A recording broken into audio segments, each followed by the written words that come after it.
Microplastics are everywhere, which is both a description of the number of stories and studies related to the phenomena and God is love.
was 2 a.m. I told that bitch don't call my phone.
We need to call these bros anyways.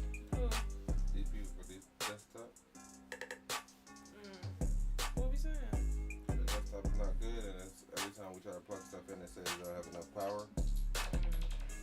So we want to figure out what's going on and why this is regular complaints. You paid all that money for it, boy. You got complaints for no reason. So. You got a scroll?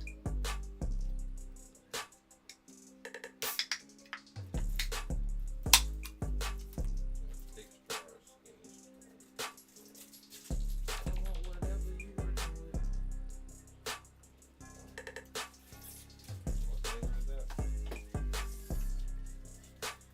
Sparkling hot water, blood orange.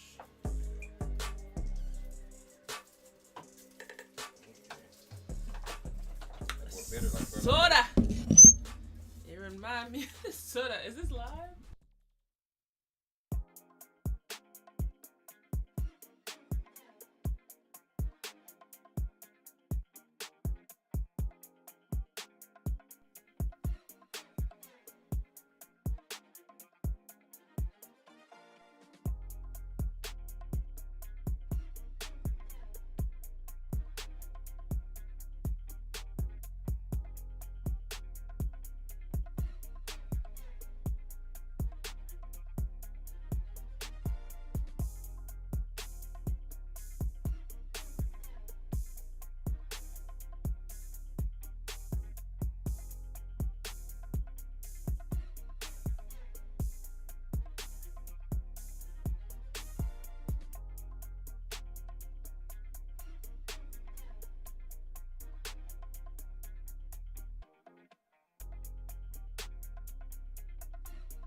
Yo, it's Real Tech.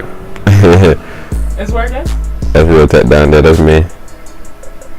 You can mute me. Here?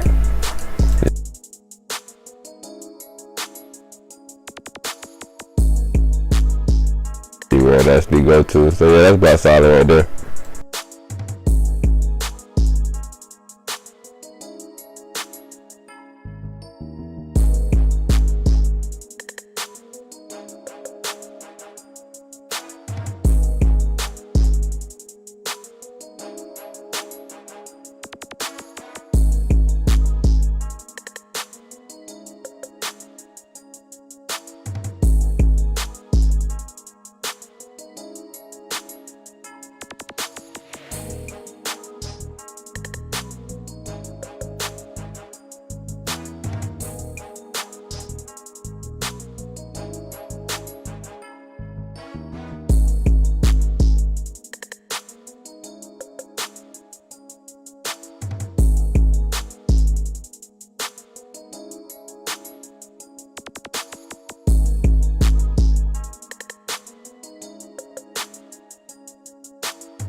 Yo, what's going on, everybody?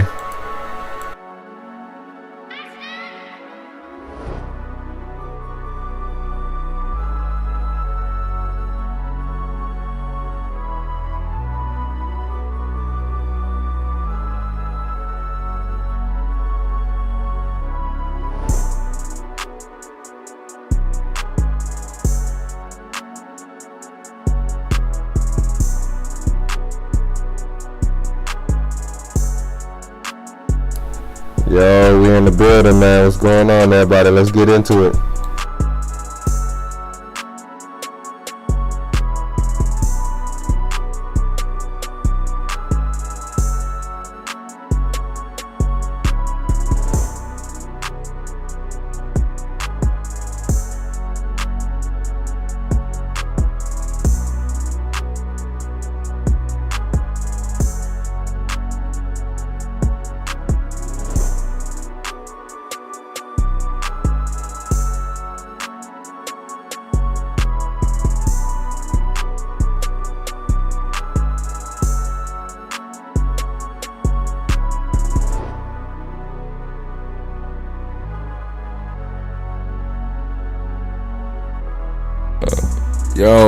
Yo, we in the building.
Prosecutors.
spin image.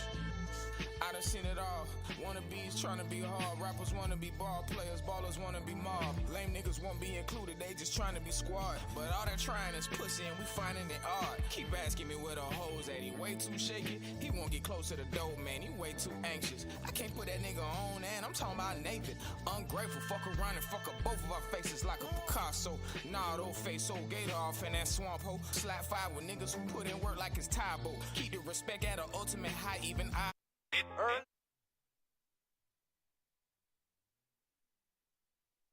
A little bed, a little rise, making young nigga wise. Got Ben Franklin on my.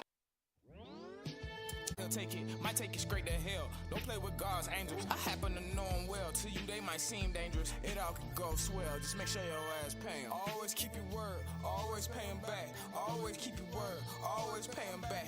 Always keep your word. Always pay 'em back. Verse 2 really came as quick as Lil' Mama did. Nah, I don't really hang with niggas that'll rob your jit. Hit you from the blind side, you think it's just some conscious shit. Judging books by their cover, no, you ain't got common sense. I do this for the corner, dropping shit like common sense. Was born in it, I was raised by the 5%. I ain't live with pops, he made waves still to drop the gems. Before the push start, babe still a flock to him. Stayed on the jock of him, so how could fame conquer him? Chill, I see tears on a gangster face. They looked me in my eyes and told me never change my ways. You might be a way out for the family, keep the pace. Think about KJB, I close my eyes and see his face. That nigga stone face, murder trill, gargoyle. Y'all'll never understand what the fuck I go hard for. I don't respect rappers that glorify like they saw war. They ain't never dodged them bullets off in that 4-door. Flying through traffic like the vehicles on Star Wars. Full plate, deal with the stakes, boy, we at Longhorn. Little cousins, they all grown, where's the time going? Famo got the key to the streets, I know they all for it. Small boy, if you get involved, just have it all for him. Always pay 'em back, always keep your word. Always pay 'em back, always keep your word. Always pay 'em back.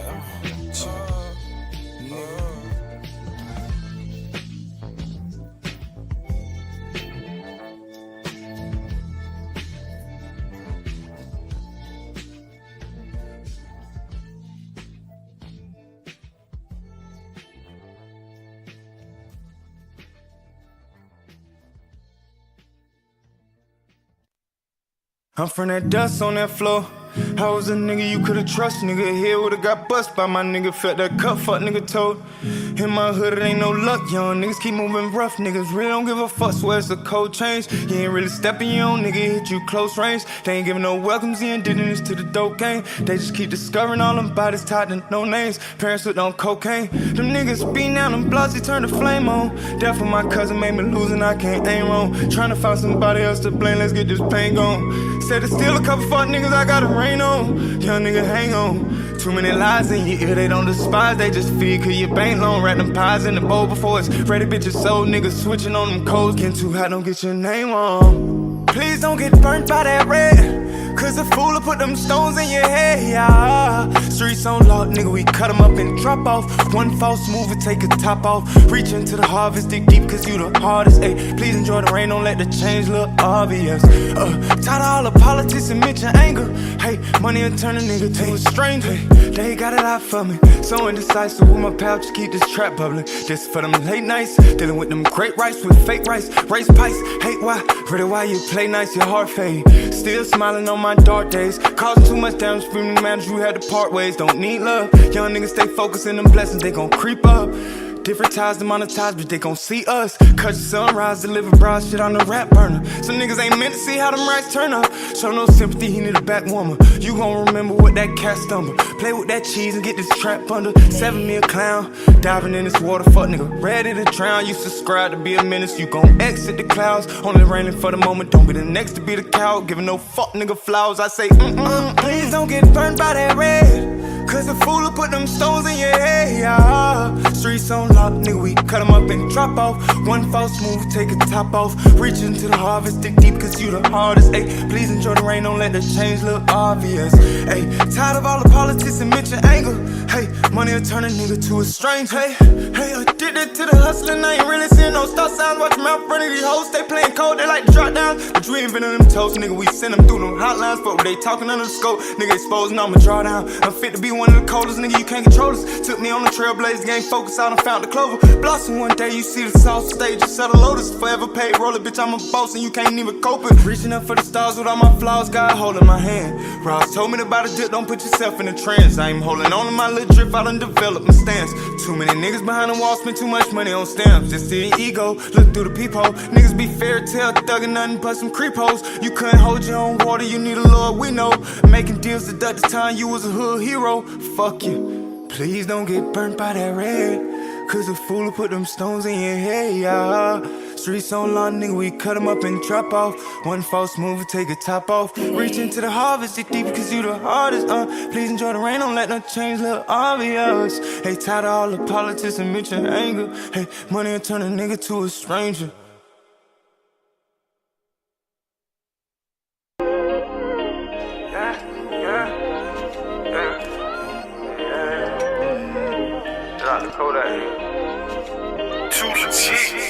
Looking at you crazy, ain't no hope for the kids. Already done seen a lot of braid, know how to cope with them bricks. Cause I'm too dope for the crib. Steady throwing rocks at the gang, I'm trying to get over the... Hi guys, and welcome to Black Wall Street Bets Taco Tuesday, where we talk about currency only. Today we are here with Professor Rasnati. What is going on, brethren? We are in the building, about to kick this party out on this special Taco Tuesday episode. Let's get into it, man. Start figuring out where all the money at. That's the main thing that we want to know, where the money on at. So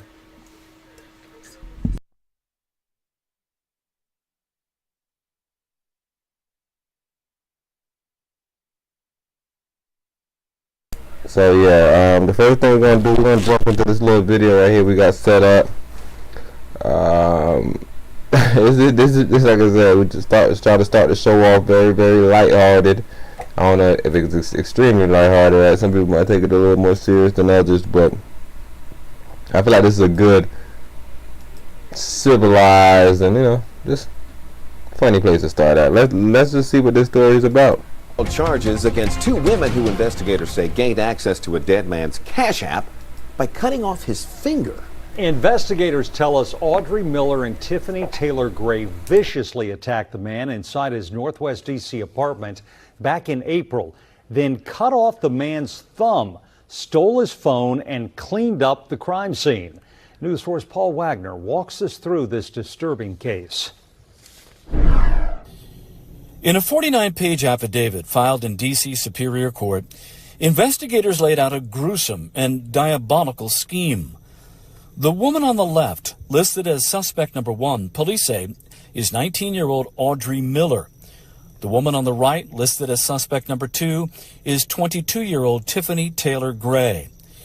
According to the court affidavit, Gray and the victim, Fazil Teklemariam, knew each other.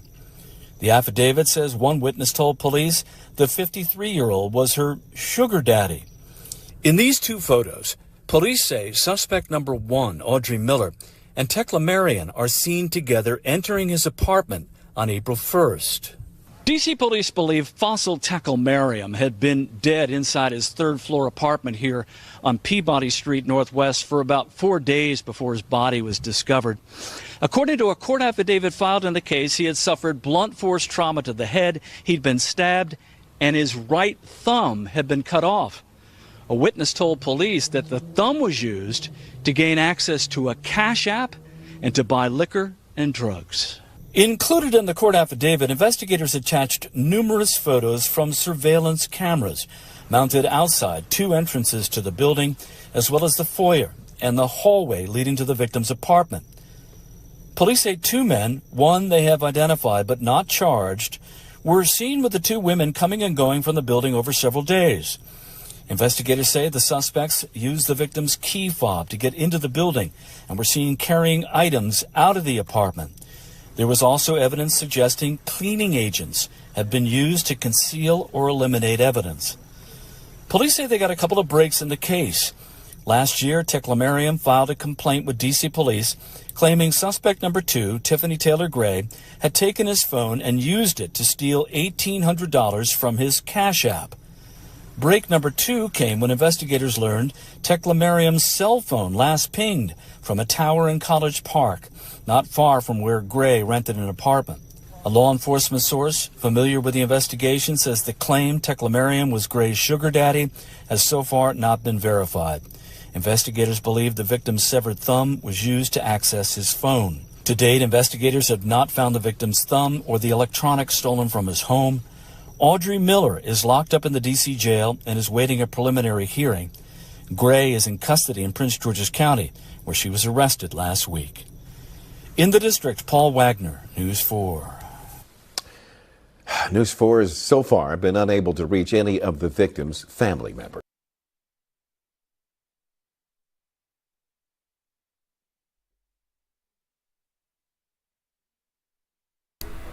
It's a wild situation to start off with, man. This situation appears to be extremely wild. What's going on, Empress? I'm hearing it respond when I touch this, so I'm just gonna keep it still. Whatever you gotta do. Alright.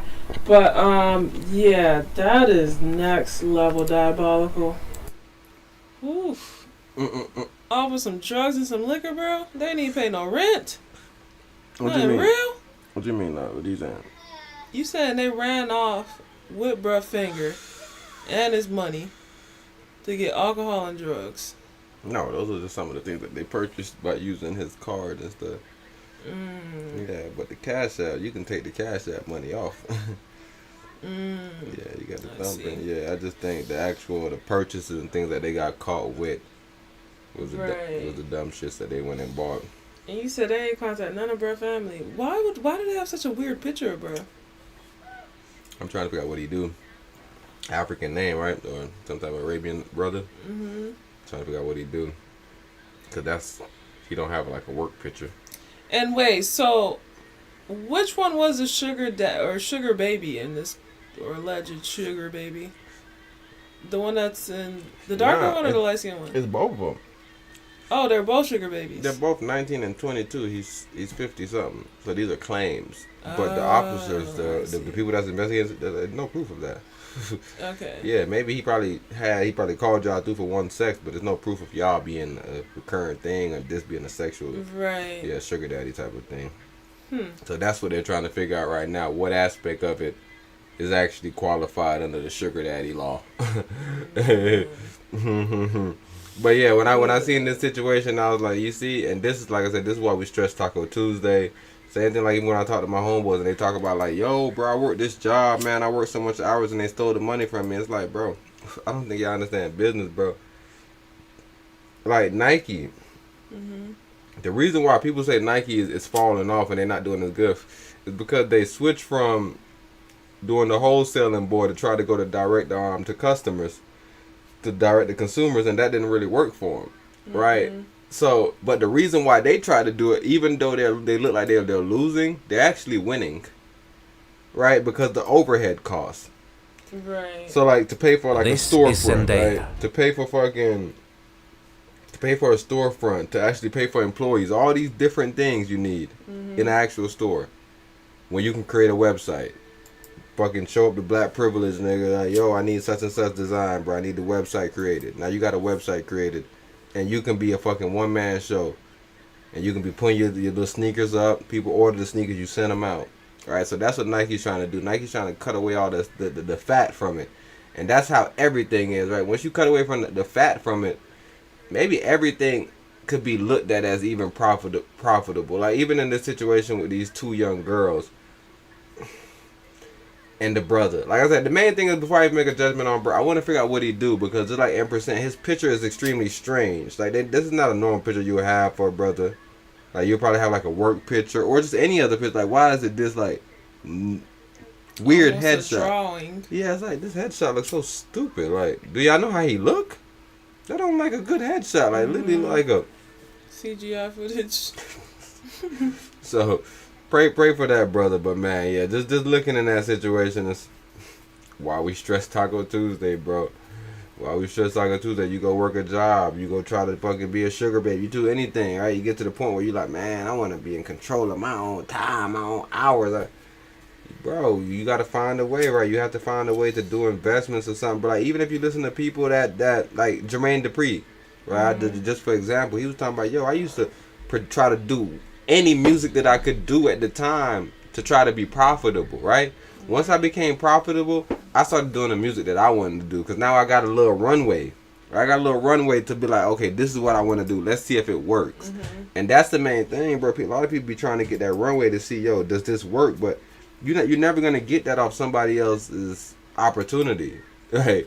It's just what it is. Like, unless you're somebody number 2 necessarily or something to that effect, how would you get that from an actual corporation when they have other employees to pay, they have other things to worry about, they have their family to worry about, which, you feel me, it's all these different things. So we gotta get into this Taco Tuesday, John, bro, because if not, we're gonna keep on having to kill somebody. Right? I go to the sugar daddy every day, nigga. Eventually I need a little more. And then now the chick's probably like, yo, every time I need something, he want me to pull up. You're not giving it to you for the free ski. So now you want him out of here, cause now you don't really want to give it to him. But it's like that ain't fair to him. If you don't want to give it to him for the money, then yeah. So now you go kill him. Unfair. Oh my goodness, bro. This is a situation. Yeah, there's pros and cons to the lifestyles, right? It's one of the cons, bro. There's no loyalty or trust in that situation. The main thing that he did wrong, just like every other black person do wrong. White man, bro, they've been using this high-end escort system for a little minute. The NDA system for a little minute. Right. Bro, I haven't seen so much telling and breaking of NDAs until I seen black people getting in this shit. I ain't gonna lie to y'all, bro. It's every time it's an NDA been being broken. Nah, Stormy Daniels did it. Well, what she did? She wrote the NDA, right? She wrote the writing. Necessarily, but not. I don't know what necessarily was actually in the NDA, necessarily what she spoke about. Right? But I do know that in majority of those cases, he came out as the victor. I remember one of the cases, she had to pay him. Right? And that's what I'm saying. In this situation, these brothers end up dead. Like, just recently, it was a brother that they came out, they were like, yo, a couple years ago, bro's on his OnlyFans wigging. Oh, I think I just seen that headline. It was something about homosexuality? Yeah, he a little gamer. Okay. He a gamer, and a couple years back, he was wigging. I'm like, hold on. So this is my, like I said, the same confusion that I have when we look at black athletes. And we like, yo, look at that black dude with that white girl. Same thing with the gamers. Right? I heard a chick try to say something. Yeah, my I think she had a boyfriend or somebody was educating on her, letting her know the difference between dorks, geeks, and nerds. And I'm like, huh? You think there's a big difference between those guys? So a brother asked, was like, okay, cool. Run me down the you know, in the white world they say chads. He said, run me down the chads that were summa cum laudes or whatever it was. What was the name of that job in high school that we had to be on? The top student in high school? National? Nah, this is the top school at our high school. The brother that graduated. Valedictorian. Yeah. He was saying, name the Chad valedictorian or any of these people. Bro, we do not look at smart people because, and that's what he was saying. He was like, nerd is different from somebody that's an athlete that's on the same shit as a nerd. Like, to be a nerd means that you sacrifice everything in search of nerdism. But like, there's athletes that's just as smart as a quote unquote nerd. In his spare time, he played games and do all these other things, but he didn't sacrifice his athleticism, his coordination, and everything to be a nerd. Like, when we really think about a nerd, so you think nerd about is synonymous with intelligence. Nerd is synonymous with not intelligence, but that's how people do it. Because every time you hear nerd, you hear the smart people. Even people started calling themselves black nerds, blurds, because that was the idea of being smart. But the whole idea of nerds was always you were clumsy. Right. Like, well, that was, no, I thought it was synonymous with nutcase or obsessive over something that's, I guess, alternative. of reality. Either way, clumsy. Meaning that however we do things, you do things funny. The way we socialize, you socialize funny. Okay. That's what makes you a nerd. But you wouldn't look at a football player and consider him a nerd, even though he may do exactly what nerds are doing. And that's what he was trying to separate. He was trying to say, like, it's not necessarily you being smart or none of those things that make you a nerd. It's literally because you sacrificed being a human, you sacrificed talking to girls, you sacrificed everything to do books or to do this. That's nerdy. Like, to collect fucking, like, even if you dumb, you don't read books or nothing, you collecting toys.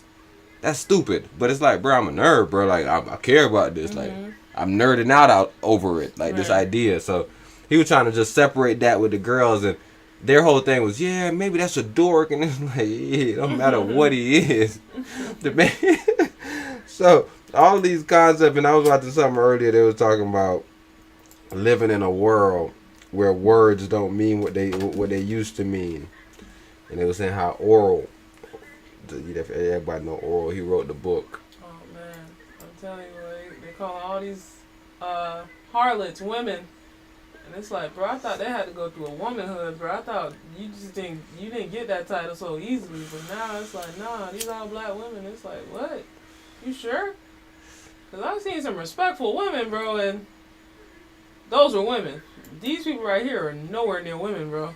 Unmatched, can't touch. Like when I'm saying, that's what's so important about rites of passage. Now you can do your thing. I was about to mute this job, but now we go. That's what's so important about rites of passage. Dang, we should have downloaded the John. We could have two of them on here. But that's what's so important about rites of passage, because now you know when somebody is crossed over. And I remember, shout out to the brother Pan, R.I.P. Right.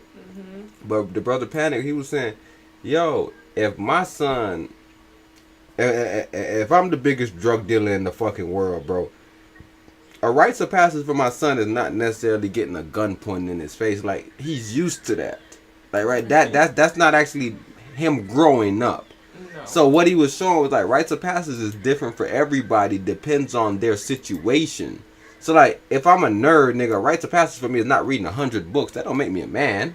Like, nothing challenged me, and that was his main thing that he was saying. Like, it's literally just about a challenge to actually make you a man. And because within our community, we don't have a system like that. You hear people talk about stuff as, like, bar mitzvahs and any of these different things, right? Right.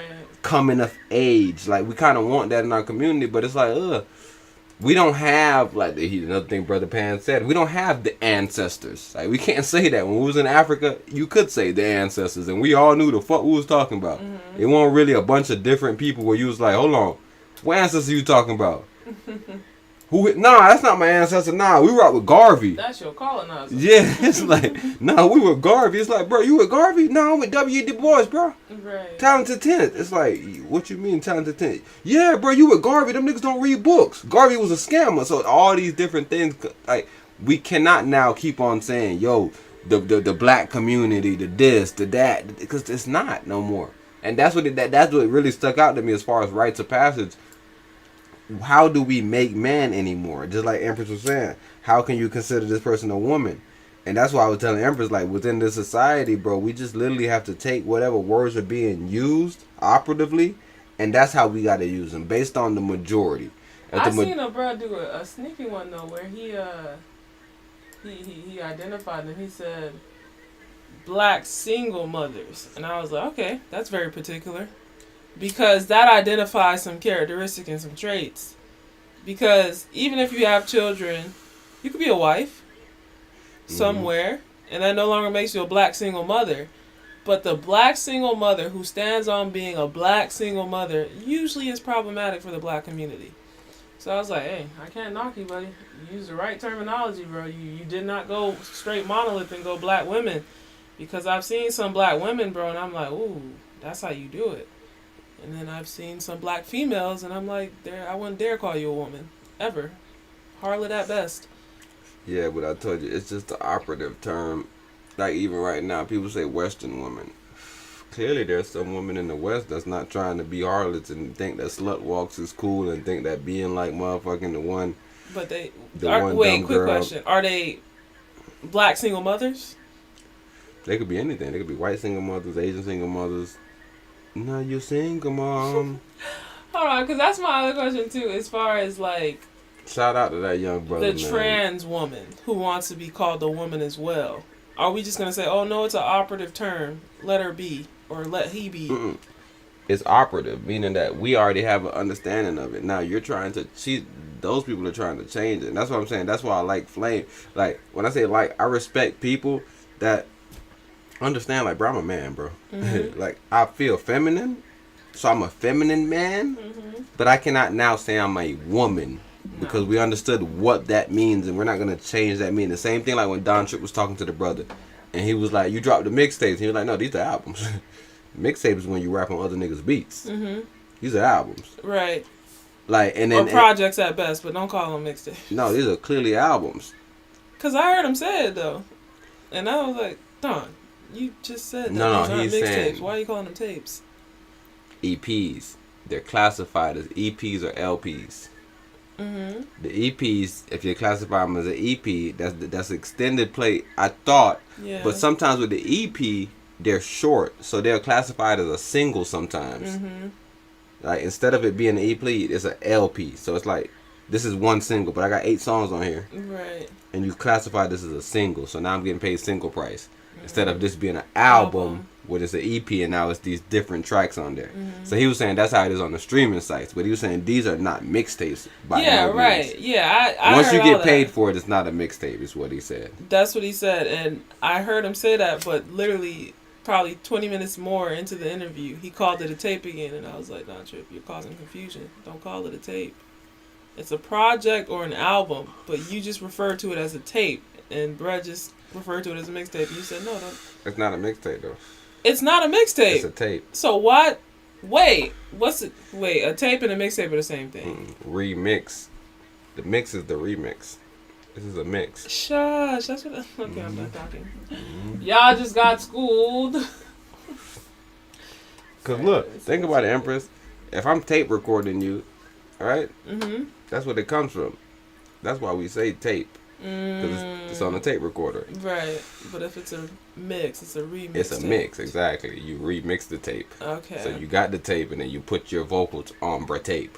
Got you. And that's why I was saying, like, Lido, he does that, where it's clear that it's, okay, these are mixtapes. Mm-hmm. He's rapping over somebody's beat. He doesn't want money for this. Right. It's fucking free work. Okay. Right, so yeah, that's the main thing. Alright. And that's how we got to start even doing our business, bro. Like I said, that's what we do technically when we come on the cast, right? Mm-hmm. A lot of this stuff is free work. You can tap in with us, get more in depth. But like, yo, what indicator is that? I hear y'all say these numbers. What does that even mean? And then you can get more in depth necessarily, right? But as far as just watching the cast, what we'll do, we remix things or we mix things, right? So we'll watch a video and then we'll give our take on it and be like, okay, well, that's not necessarily right. Da-da-da, you could do this. Right, just kind of, Right. it's something that you like, right? But now you get to hear somebody on it with a little more knowledge. Same thing like when we used to hear beats back in the days, and they were like, man, this nigga trash on the beat, boy. Mm-hmm. And then you hear somebody jump on the beat, and then Wait. it's like, man, this bruh beat. I'm glad bruh jumped on it. I'm glad bruh jumped on it because I ain't want to listen to Who this was that song. making people upset? Jacquees? Jacquees was the king of it. Cause and the thing was, why Jacquees was so bad, he had no good songs to people. Oh no, his natural. I mean, his albums, his projects were always in question. See, the thing with Wayne, he was lethal in album mode and he was lethal in mixtape mode. Man. So you couldn't say like, it's just because he on your beat. It's like, Bro, nah, he on your beat, now he making you need look to bad. apologize for the wait. No need over there, buddy. You come in and smack guys. And he's the actually one that killed rap. Who? So shout out to Curry and shout out to Wayne. Why you saying that? The Wayne is the one that brought in Soulja Boy, Lil B. Oh gosh, he definitely inspired those groups. Mm-hmm. Gooks and goblins. He gave them all a stamp. On that, sorry for the way he had Lil B jump on the track and stop rapping mid-track. What the fuck is Lil B doing? And I was on the track, and then a couple years later, it was Bass God. Mm-hmm. But Wayne was already tapped in, so like we talk about what Drake do. Wayne was so tapped in with this Bass God nigga that he already knew that bro had a giant following. Right? That's always been the thing. He has a giant following, bro. Right. And we didn't even know him in the black community. Us as rappers, people that like rap, we're like, who the fuck is this dumb ass shit? But over there, all the white boys that he brought in, he brought it in and killed music. You say he still got that hex on KD? But he made the music shit so popular in that whatever sense that he brought all those weird people with him. Mm-hmm. Tyler the Creator brought like an audience of people where you like, yo, who these people is? What they do? Oh, they like rap music? Oh, fuck. Right, and shout out to some of you people that came in with bullshit. And like, y'all damn near the arbiter of greatness, because I heard y'all saying, yo, Drake, you got to get out of here. Right, because there's real rap, because y'all understanding, oh, nah, these people suck. There's people like Kendrick out here? I didn't know that. I came in on Lil B. You saying there's Starlitos and shit? Damn, Don Trip. See, people out here that really, really rap. Really rap. Damn, this whole time I thought that this was just an entertainment genre. Real Because spiel. I come from rock, I come from all these different things where it's about the beat, it's about all these other things. It's about all these other things. It's about the album cover. If a nigga album cover hard, the songs might be hard. Mm-hmm. I'm telling you, if you go look at any metal album or any rock album, it's something deep and pertaining to the fans where they have a pentagram or some fucking upside down cross or some crazy dumb shit where you like, bro, what is this devilish shit? But that white boy that picked that up, he here for that. And that's what I'm saying. Like the way rap was, bro. Even Lito was explaining this. He was saying how he doesn't really put himself on his albums or tapes a lot. What do you mean? And I said, oh, that's interesting. I've always noticed that. Like he said, he never have a picture of himself. Oh no, that's not his MO at all. At all.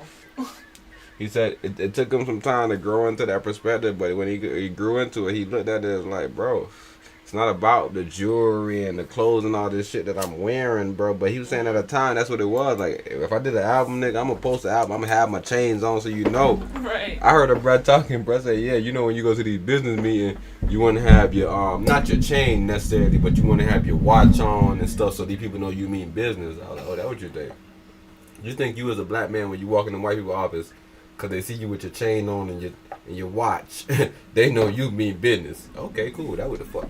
Y'all are confused. It's their things. Like you can't trick the people's things about their things. If he's saying they know you mean business, as far as they know they're gonna be able to put you in a contract and you ain't gonna flake last minute when they tell you, yo, you gotta wear a dress. Mm-hmm. Yeah, you like the swaggy shit, right? This trending right now. The skirts and the dresses for the men. They trending. No, I ain't wearing that. Oh, okay. I thought you was about business. Get out of here. Get out of here, bro. And you owe me some money with my advance. Hey, didn't you just buy that new watch that you said you had to pay off? Okay. Okay. I don't know. I like the Rolex on your arm. But I know you have to pay for that, don't you? Right. So that's how they do you, bro. So yeah, Emperor's 100% right. But him, in his mind, he was right too. And then he talked about everything that transpired because the reason why he told you this story because he was saying I was slipping because I know in LA you're not supposed to wear your jewelry and stuff, but I was wearing mine on accident because I went to these meetings, these important meetings with these important white people, and I know when you're in these important meetings with these important white people, you need to have your jewelry on. So I end up leaving from the important meeting with the important white people. I went to grab something to eat, right? So I'm grabbing something to eat now. And he says niggas jumped out the car. And nigga said he put his hand in his pocket so deep you couldn't even see his wrist.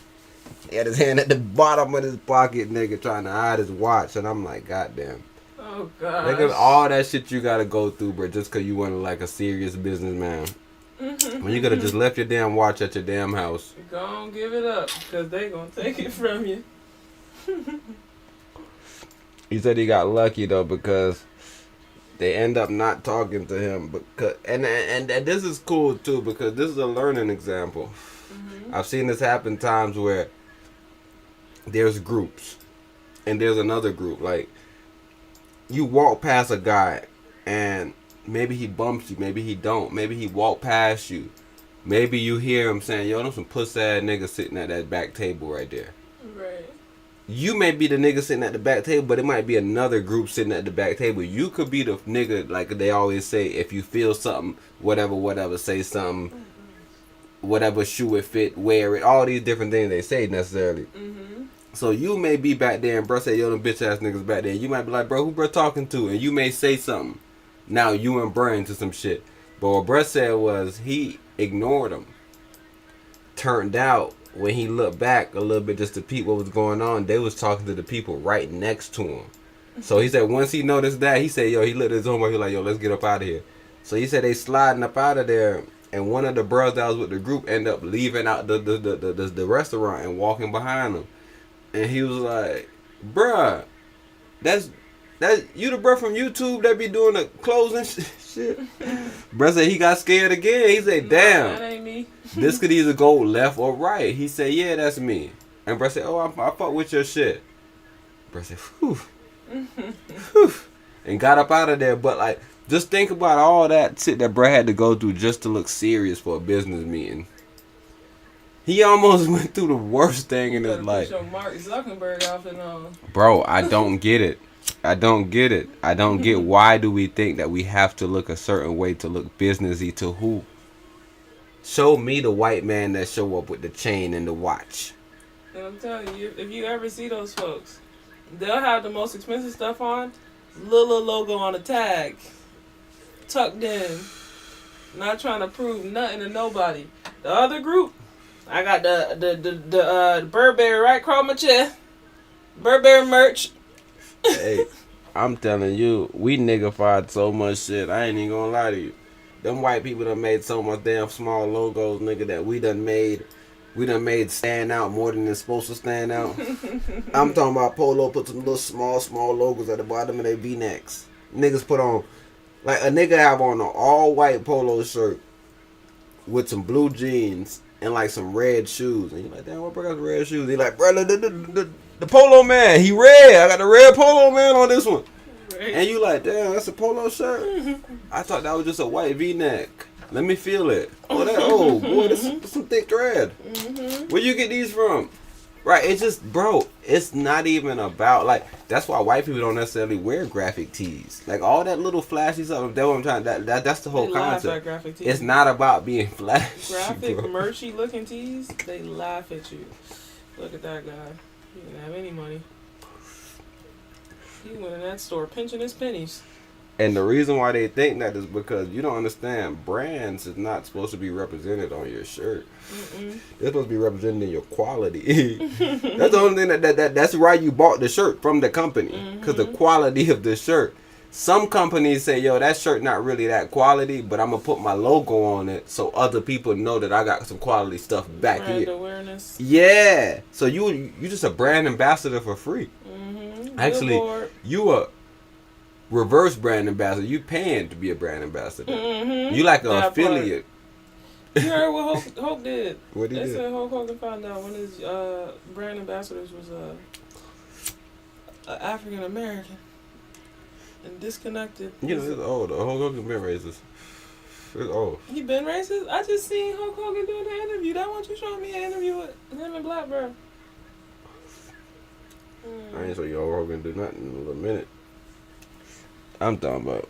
Why you thought that was Hulk Hogan though? That's funny as fuck that you thought. So you ain't just watch a Hulk Hogan video? You probably thought one of my white boys was Hulk.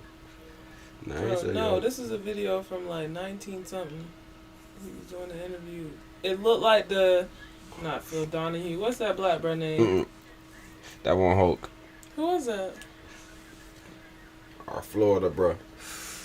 Macho Man Randy Savage. Oh, okay. Yeah, we was watching the creatine stuff. Yeah. Okay, yeah. Yeah, that's Macho Man. That's right. But I'm pretty. Yeah, I'm a Macho Man. He's a Florida nigga. I think he's from Sarasota or something. Okay. Macho Man Randy Savage. Let's see where the brother is from. What is that? 69. Freak ass nigga, you a 69 god. Damn, he died. When? Shit. That's fucked up.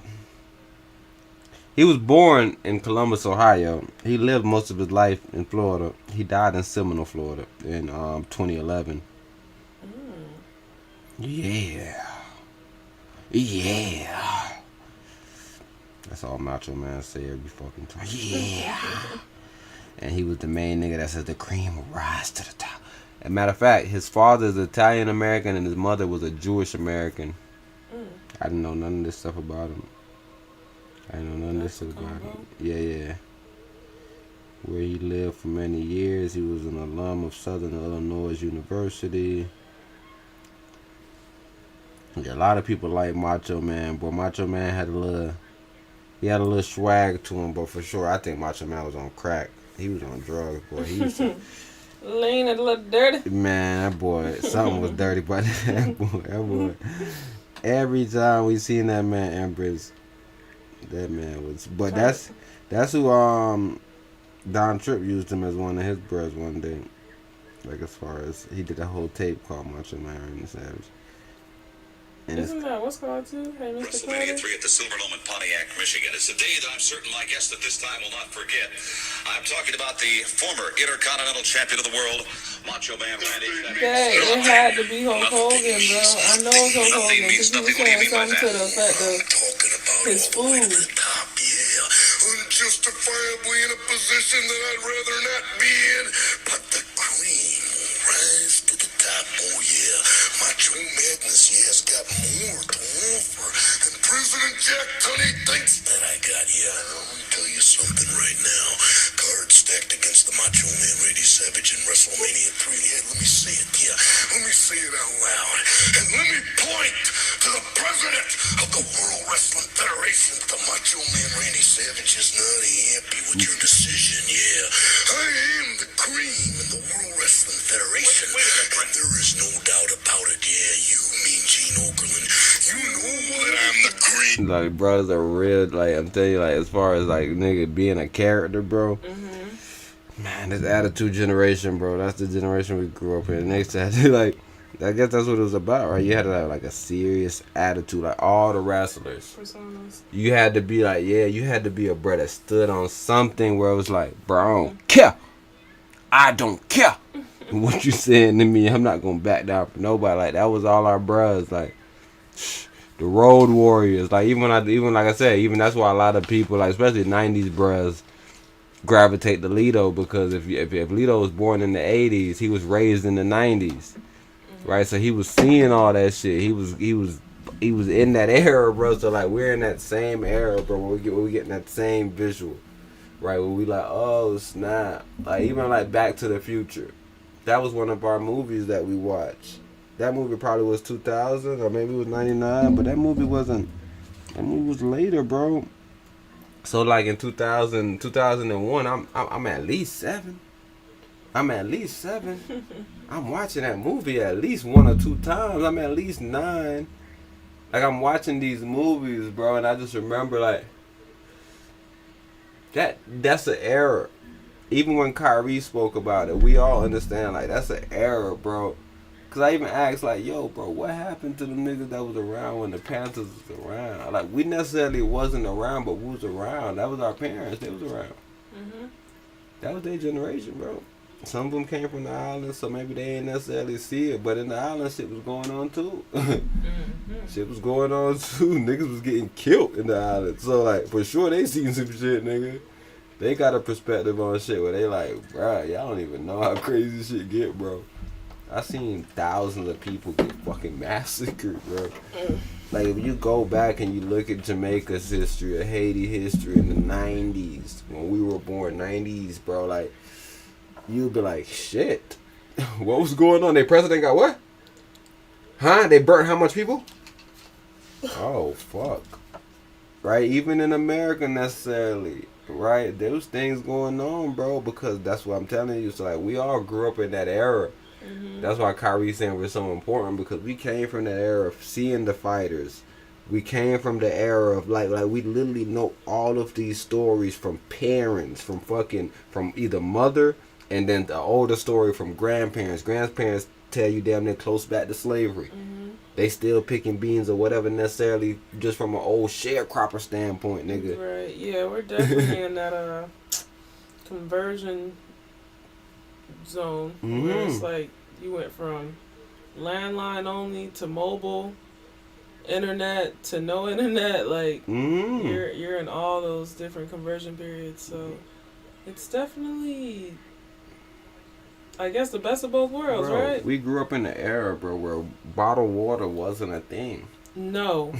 We drunk from the tap regularly. Bro, and we literally watched a film tell you, like, nah, this is about to happen. This is predictive programming. But they were making fun of it in the manner of not the obvious of bottled water, but the obvious of bottled air. That was the next level. The air was being bottled, and so... But why not, right? We buy air purifiers. We put them in our homes. We understand that you're next. That the air isn't good. Oxygen, you're next. They got to turn you into a commodity. I told you when I first came back from school, when I worked for that T.A.C.O company, that was the one. That is stuff that always stick out to me. Like I just remember shit like it was yesterday. It was just always about them telling me about, yeah, bro, we over there in Texas and we're training some people that's planning on going to the moon. And it's these rich people, Empress, they're paying a certain amount of money, bro, and they're going to live in this dome shit for 2 years, and they're practicing this whole process of living. Space life. And within this shit, they have this air purifier that's purifying the air and taking it's this whole process. And I'm like, damn, I didn't even know that was going on. And I remember when I first fucking even heard about that machine, I came back and told mommy, I was like, brother, you know, mommy, you tell her some good shit, she gonna buy it. And I'm like, it costs too much. I'm gonna try to win it. You know me, I'm working for the company. You know, I'm like, mommy, I'm gonna try to win it. Right. Mommy like, bro, you ain't about to win shit. I don't think you understand. You. But I'm like, bro, I don't think you know how much it costs, man. This is like, bro, this is like, these people ain't playing with this shit, bro. They trying to tax people. That's why I'm going around selling them. Because if you sell them, then you get a little part of that commission. So, yeah, but it was a lot of good things where it's like, bro, they'll show you how dirty this is, how dirty that is, how you clean this, how you clean that, and it's like, damn, what the fuck can they not sell to you? Shit's so dirty, bro. They can sell anything to you, bro. They sell filters for the fucking AC. They sell fucking everything, bro. You were saying that every time you breathe in, it's a loss of life. Man. Shit's so dirty. Man. What the fuck can you do? I seen a nigga with the fan, with the regular fan, Empress, and he put a filter on the back of the fan because he's showing you how to filter out the air. But I think he was doing something different because he was painting in a room. He was painting and he was showing them how to filter out all that toxic air. Yeah, he was like, bro, put this filter on the back, get the fan, blow the fan, and then you have the filter so the fan is blowing the air, sucking the air or whatever, but it's actually being dragged through this filter, so all of the negative shit is being stopped. I'm like, damn. Like, all this stuff that we do and go through, we don't really understand the dangers, I don't think, we in. Like, we in a lot of dangers, bro, with this system. Oh, yeah, and I think it's more clear with the recessive, because you hear the asthma and all that stuff, and you're like, what? Whereas with us, we just die in our 50s, and we're like, huh? Like, we're not as, I guess, sensitive to it, but we die a lot earlier on average. Nah, you heard about T.A.C.O. Look at this person at 72, but yeah, we was talking about that bound at 15. Empress told me I still had time. Before I was about to get hit at 73, 53. And that's the only thing about doing the cast. You do be having time, but you don't be looking at it every 2 seconds. So you come missing. This is a 2 hour. The use is way too loud. Yeah, 100%.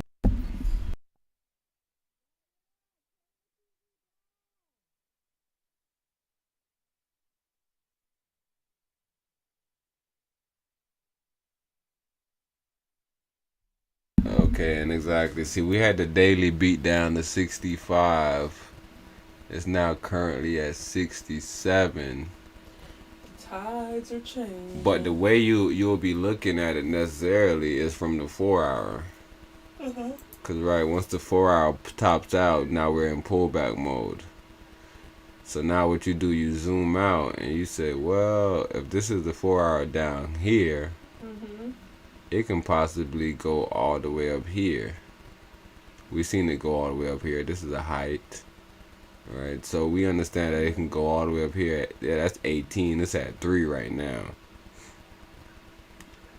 Right, so This is an interesting position, but the reason why this position doesn't make any sense and it's not necessarily the best position, look at our MACD.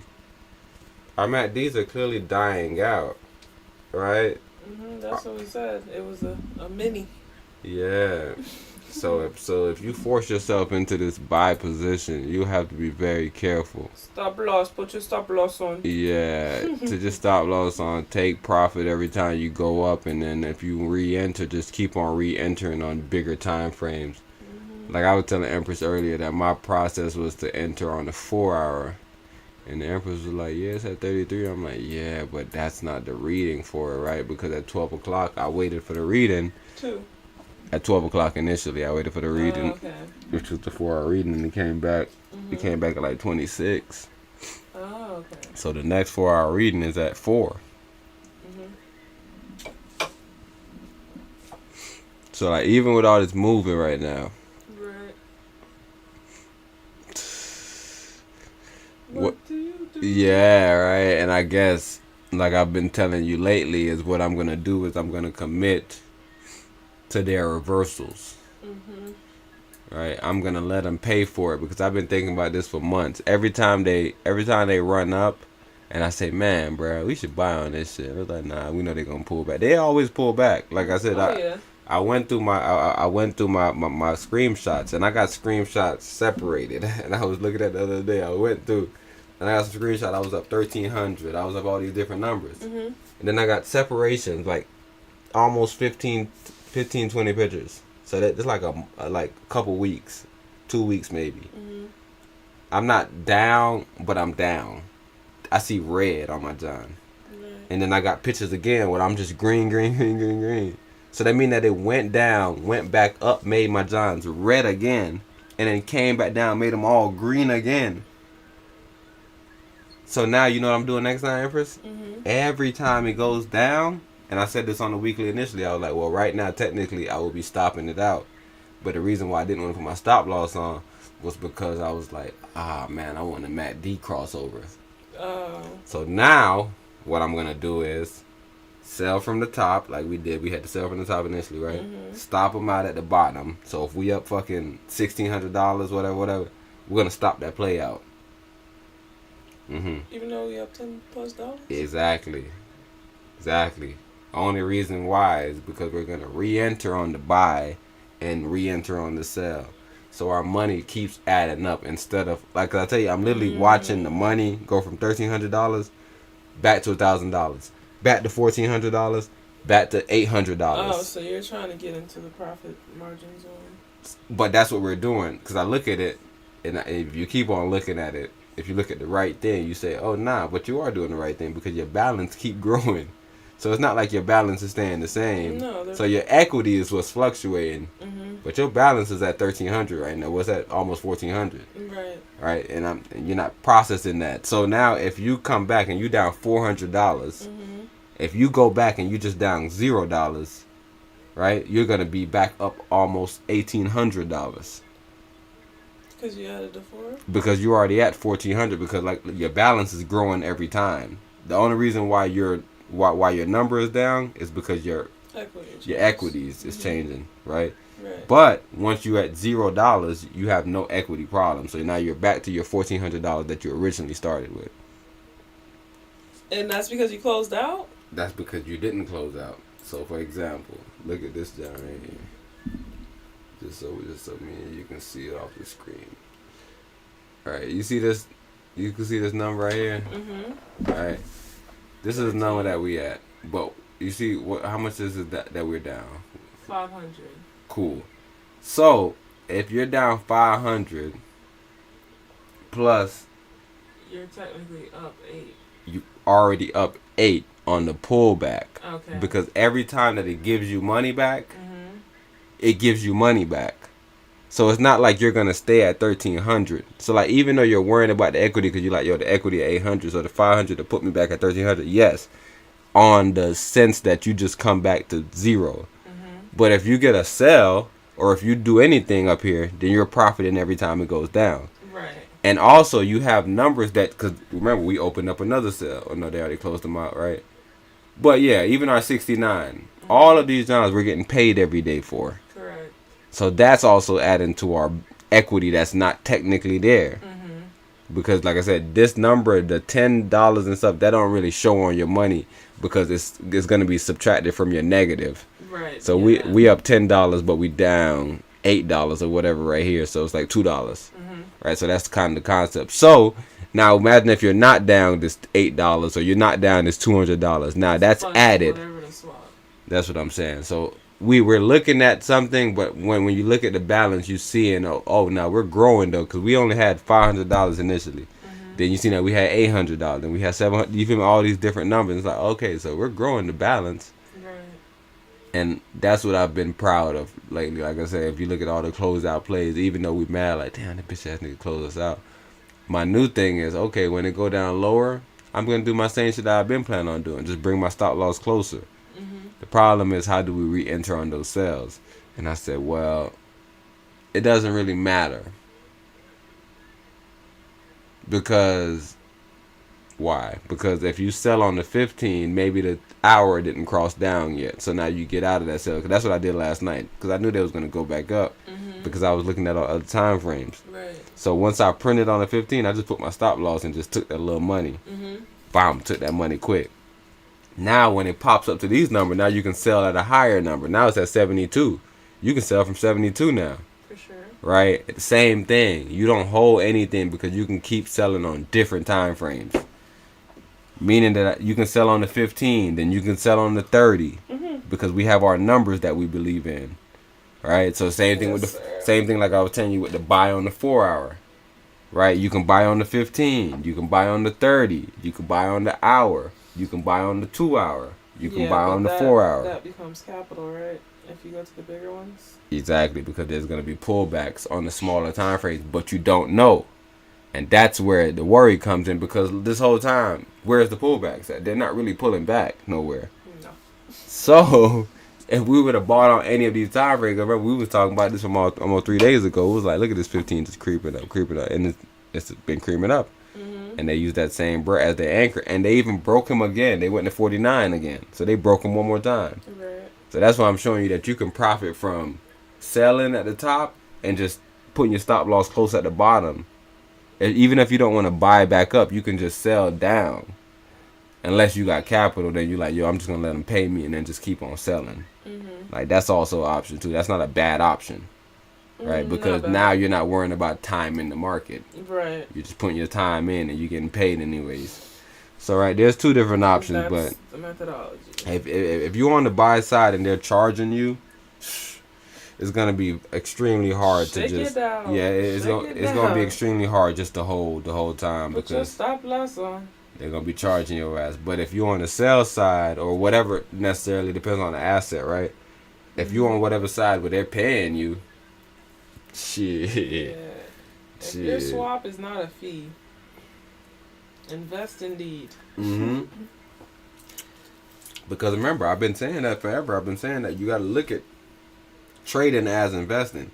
Because if you're just trading, you're going to make small amounts. So I've been telling Empress that. I'm just going to go a little bigger sometimes. Definitely. Right? Because I'm always profiting, but sometimes I wait for stuff to go back the other way because it's like, this is not the profit zone. No, this is just, they're just giving you this so they can take you out. Right? It's like, yo, look, you got $20, leave. Like, nah, bro, what you talking about? I got $20. The downtrend didn't even happen yet. And then every time I close the sellout, you will see it hit the downtrend. Bah, bah, bah, bah. Last night, me and Empress seen it, and it was like, damn, look, these ran up and closed me out of 3 different plays. From the early morning, and I had 2 at night. They closed both of them out. And that's why I don't advise people to put on stop loss, but what I'm saying now, it gets to the point where it's like, okay, once I get to this certain level, let me just take the profit and then run. 4 hour. That's the 4 hour. Oh, that's the 4 hour get hit. 4 hour has been touched, at least. Yeah, it's hit. I see it. It's green right now. People should be able to see it on the chart also. So, alright, yeah. And remember, that started as soon as it hit 33. Me and Empress were talking about it. I was like, right now, this is the point where you can buy, like, without, like, unabashedly. Like, you can buy without no shame, right? Because it gets to these numbers. But then now it's like, What about when the 4-hour reading comes back? Where does that go? Are you late to the party? Right, and this is where I was saying earlier, where, well, the MACD. Well, it's like, well, why didn't that same thing work with the MACD when it was selling? So you cannot believe in the MACD necessarily. You can't use it like that, right? Because it can do whatever. Sorry.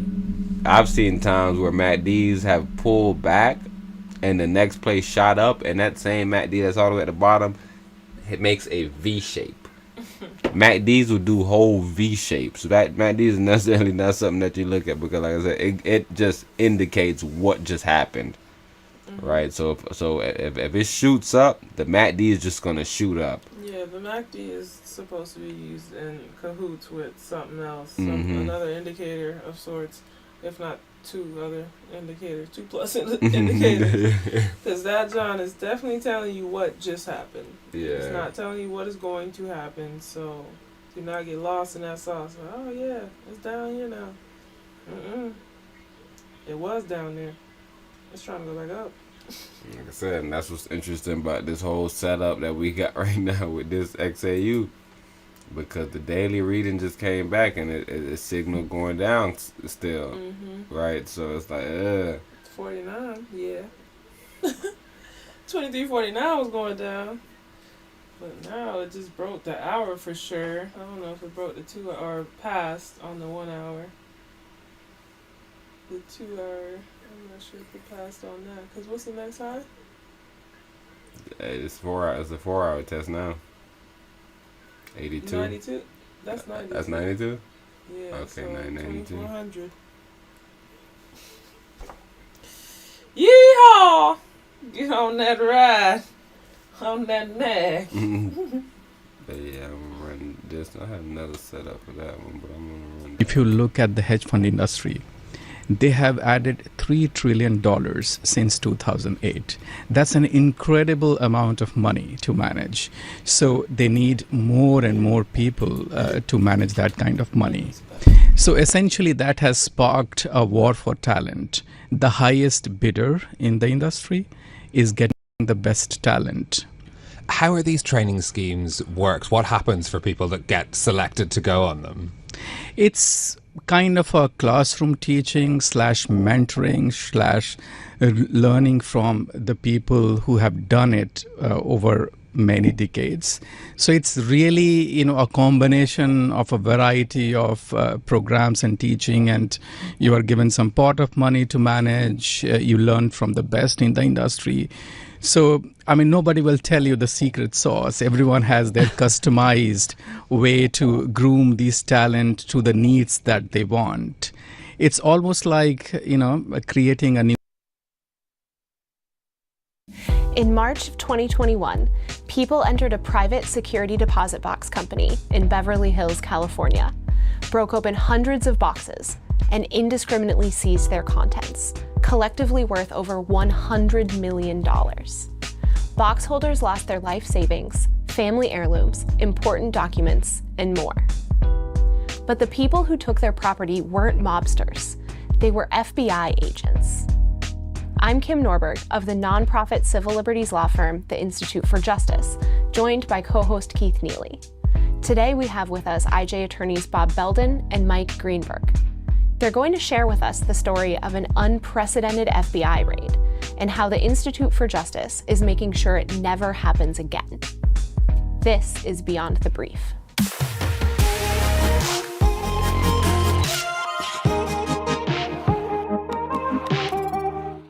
So Bob, how did all this start? This all started with a company called U.S. Private Vaults, and that was a private safe deposit box company in Southern California. And it was used by a lot of people to store cash, valuables, that kind of thing, people who value privacy. Now, for example, our client, Linda Martin, in one of our cases, she used it because she looked for a box at her bank, but couldn't get one. And found U.S. Private Vaults and liked that, it had the really fancy security technology, kind of like a fingerprint and eye scanner, I guess, and it was open 24 hours a day. So if Linda or her husband, who were saving money if they needed it, they could always go. And they also liked that it was kind of far across town. They wanted to be able to get it if they needed it in a pinch, but it was far enough away that like they couldn't just go and grab money all the time. And Linda was worried if she had a debit card, she'd just spend it all. And, you know, sometimes when you're dealing with people storing cash, like in a safe deposit box, you have to fight this urge that it's odd because some people find it hard to understand. And we kind of fight against that current in this case because a number of the people who were using safe deposit boxes at U.S. private vaults were thought by law enforcement to be involved in criminal activity, as was U.S. private vaults itself. Unbeknownst to Linda and our other clients that we're going to talk about, U.S. private vaults was being investigated for fraud and sort of financial related crimes. And while Linda and her husband were looking for a place to store their money, they had no idea that one day the FBI would come to perform a raid at U.S. private vaults, which it did in early 2021. Well, let's pause there for a moment. So the FBI thinks that there's something fishy going on at U.S. private vaults. What do they do next? They want to search the place. Do they apply for a warrant? How did they do it? What happened? How did we get from, hey, this is suspicious, to, okay, let's storm the place? So I might have to let my colleague Mike Greenberg here jump in because I think he's a little more familiar with the warrant, but I am comfortable saying they overstated. That's exactly right. The FBI applied for a warrant to search and seize the premises, the business of U.S. private vaults. It wanted to shut the business down on the theory that the business itself was engaging in fraud or other criminal activity. And so it applied to search and seize the business's property, and that included the nest of the safe deposit boxes that housed the safe deposit boxes. It did not include a request to search or seize the contents of the boxes itself, and for good reason. The FBI didn't have any probable cause to suspect that any of the box owners themselves had engaged in criminal activity or what they had done wrong. And so there's this kind of tension in the warrant application where the FBI is going to seize all of the business's property, and then the boxes are just going to be left behind. And so there's this problem they have where they have to tell the magistrate, we are necessarily going to come into contact with these boxes, but we don't have any probable cause to believe that any of the owners have done anything wrong. So what we are going to do is we are going to only open the boxes as far as is necessary to identify the owners and return their property to them. If we need to open the box in order to identify the owner, we will simply inventory all of the property to make sure that we are not liable for claims of lost or stolen property or anything like that. And then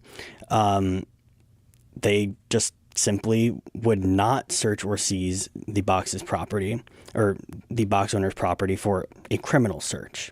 So that's what the FBI said. What actually happened on the day of the raid? Because I understand that what the FBI promised and what the FBI delivered were two very different things. Absolutely right. Over the course of 4 days, a swarm of FBI agents from 2 other federal agencies and from all sorts of local law enforcement agencies as well break open every single box at U.S. private vaults. And for a overwhelming number of boxes, that was entirely unnecessary to begin with, because U.S. private vaults instructed its customers to tape an emergency contact form onto the top of the box for precisely a situation like this, where you have to get in touch with the box owner or their emergency contact in order to identify them. So for the vast majority of boxes, there's no need to open the box at all. The FBI blows right past those emergency contact forms, and for every single box over the course of 4 days, it breaks every single box open, and it doesn't stop when it can identify the box owner from the contents of the box. It goes through every single item in there. It holds them up to video cameras. It holds them up to photo cameras and creates these records of everything that is going on in the boxes. And these are incredibly personal things that are in the boxes. There are things from cryptocurrency passwords to the cremated remains of someone's relative. The FBI creates records of all of those. And as for cash, anytime it finds cash in a box, it runs that cash through a drug sniffing dog. How that helps you identify the box owner is still a mystery to me. And as far as it is actually inventorying the property inside of those boxes, the records it created are useless. Anytime it found cash in a box, the FBI was not documenting how much cash it was. They just simply wrote on their forms U.S. currency. For things like jewelry and coins like gold and silver, they would simply write miscellaneous coins or assorted jewelry. Some of these entries are as vague as assorted general items and things like that. So everything that the FBI said in the warrant it was going to do, like create an inventory if it needed to, it didn't do. And everything it said it was not going to do, like conduct a criminal search or gather information for possible crimes, it did do, like running cash past drug sniffing dogs. And, they ultimately took a bunch of this cash also. But what are we talking in terms of numbers here? How many boxes? How many dollars worth of property? In total, there were over 700 boxes at U.S. private vaults. And as we'll get into in a minute, the FBI eventually tried to permanently take up to $80 million in cash and well more than that in jewelry and coins and other valuables.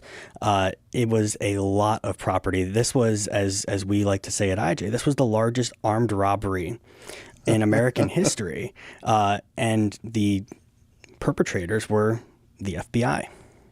Well, it strikes me two big themes come out of that, at least for me as kind of a lay observer. One is, okay, you have the FBI who's now exceeded the scope of its warrant requirement. That's a huge issue, right? The second, and this is relatedly, is how systematic it was. Because we're talking about drug sniffing dogs, we're talking about, these different processes that the FBI filed. I understand followed. I understand that there were supplemental search instructions that were part of this case. How did the FBI try to, systematize this, I guess, is what I'm getting at. Well, I think Mike has talked about it a little bit already. The instructions about, when you open a container, take a step back, and I think Mike makes the point already, but what's the safest way to make sure the contents of a sealed container don't get out? Just leave it sealed. Don't open it. Yeah. Just wait till you know who you're going to be investigating U.S. private vaults. Just leave it until you know who it belongs to. They didn't decide to do that, and instead they systematized the steps that they would take after they cracked it open, and that includes organizing in advance to make sure that the drug sniffing dogs were there, and preparing supplemental instructions that kind of supplemented the normal inventory search. And I think that when you take that kind of forethought and are looking sort of with knowledge that you're going to be going in and conducting a criminal search, it takes it sort of out of the realm of other cases we are currently litigating that involve forfeiture, which typically involve law enforcement, reacting to some sort of percipient action, whether it's a traffic stop or an arrest, and making a determination that certain property is subject to forfeiture kind of on the fly. The case with Stephen Lara is a great example. Anybody who has seen the case video can see the Nevada Highway Patrol officer sort of working through things in their mind, like, can we take it for this? I don't know. Can we do it for this? When you lay out instructions in advance for your... Empress, I always let y'all know that these boys that y'all are looking at are bandits. You see what you're seeing right now? Some bandit behavior, bro. For some reason, they decide that the best thing for them to do is to just take your stuff. Just take your stuff. Don't even go through the right proper motherfucking channels. None of that. Just take your stuff. We're just gonna take. We're just gonna take it. Cause what he could do? We already took it. We just gonna let him know that it's been confiscated, and now he gotta go through all this dumbass shit to get his shit back. That's why, bro, when y'all get caught, I love when y'all get caught. I hate the fact that Black Bro was sad for y'all, because he probably don't even watch the video about how fucked up y'all is. I love when y'all get caught. Y'all are the worst humans on the planet. People got y'all watching people. You watching some man, take your ass home and watch your damn self. What's your religion? What you practice? Cause it's nothing about a religion that's making you good. I'm just saying, you might be Catholic, you might be only looking out for Catholics. You might be Jewish, you might be only looking out for Jewish.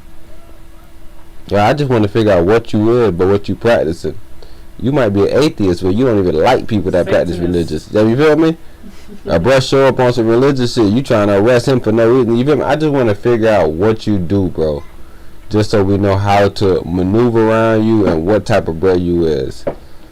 So I see y'all playing these games like y'all don't want to identify yourself. I'm glad people covering y'all. So it should be whole stories about y'all. People should never start covering y'all, because y'all are always doing this. You remember y'all did this to Dr. Sebi? Who feels bad for y'all that they looking at y'all like, oh man, leave the white man. I wouldn't leave you alone. You the worst. You the worst. But we gotta run this hedge fund video, bro. We don't want to get caught up in them. That white man look funny though. I ain't gonna lie to y'all. If you look at the hedge fund industry, they have added $3 trillion since 2008. That's an incredible amount of money to manage. So they need more and more people to manage that kind of money. So essentially that has sparked a war for talent. The highest bidder in the industry is getting the best talent. How are these training schemes worked? What happens for people that get selected to go on them? It's kind of a classroom teaching / mentoring / learning from the people who have done it over many decades.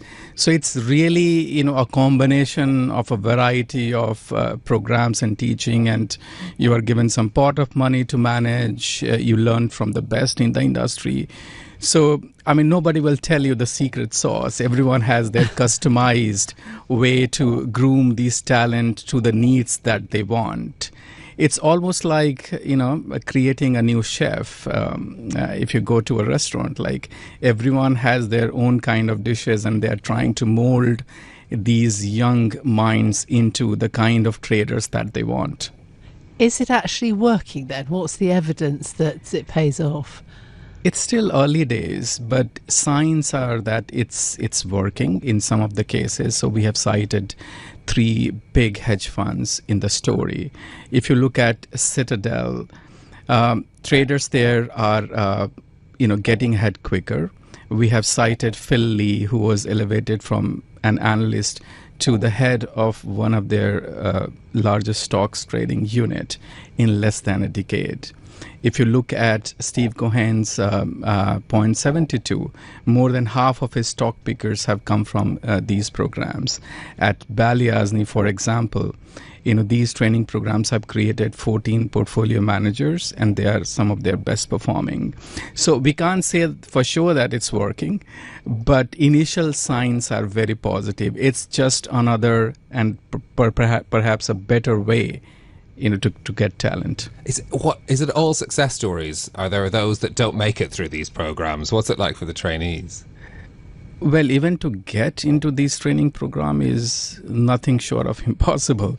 So the success rate is just 0.5% of the applications that hedge funds receive. Wow.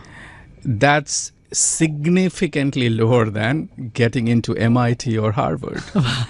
So the success rate at MIT is like 4%, and almost same for Harvard. So you need to be really incredibly talented and lucky, and all the stars should be aligned for you to get into that 0.5%. We've got some good news for renters in California. A new law going into effect this week, capping security deposits. If you look at the hedge fund industry, they have added $3 trillion since 2008. That's an incredible amount of money to manage. So they need more and more people to manage that kind of money. So essentially that has sparked a war for talent. The highest bidder in the industry is getting the best talent. How are these training schemes worked? What happens for people that get selected to go on them? It's kind of a classroom teaching / mentoring / learning from the people who have done it over many decades. So it's really, a combination of a variety of programs and teaching, and you are given some pot of money to manage. You learn from the best in the industry. So, nobody will tell you the secret sauce. Everyone has their customized way to groom these talent to the needs that they want. It's almost like, creating a new chef. If you go to a restaurant, like everyone has their own kind of dishes and they're trying to mold these young minds into the kind of traders that they want. Is it actually working then? What's the evidence that it pays off? It's still early days, but signs are that it's working in some of the cases. So we have cited 3 big hedge funds in the story. If you look at Citadel, traders there are getting ahead quicker. We have cited Phil Lee, who was elevated from an analyst to the head of one of their largest stocks trading unit in less than a decade. If you look at Steve Cohen's point 72, more than half of his stock pickers have come from these programs. At Balyasny, for example, these training programs have created 14 portfolio managers, and they are some of their best performing. So we can't say for sure that it's working, but initial signs are very positive. It's just another and perhaps a better way to get talent. Is it all success stories? Are there those that don't make it through these programs? What's it like for the trainees? Well, even to get into this training program is nothing short of impossible. Yeah, I hear what LeBron's saying. That's interesting, though. That's interesting that he's saying that. I'm wondering what system they necessarily using. Because, like I said, as far as us as traders, we kind of know how we finagling it. But I'm just thinking about in their mind, how they setting it up, like what's their approach. But hey, if they producing whatever hedge fund managers, I ain't mad at them. You are asking that question on all people? You said you don't know, because you know the hedge fund. No, that's the only reason why I'm asking, because I understand the system, so I'm trying to figure out what are they necessarily doing that's so. Because when you say hedge fund, does this also mean a nigga that's in the back secretly trading our money and calling themselves banks?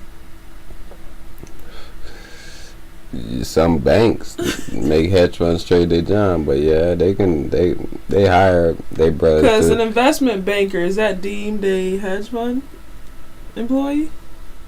Or what do you call those people that are actually in the hedge fund as employees trading? Them traders.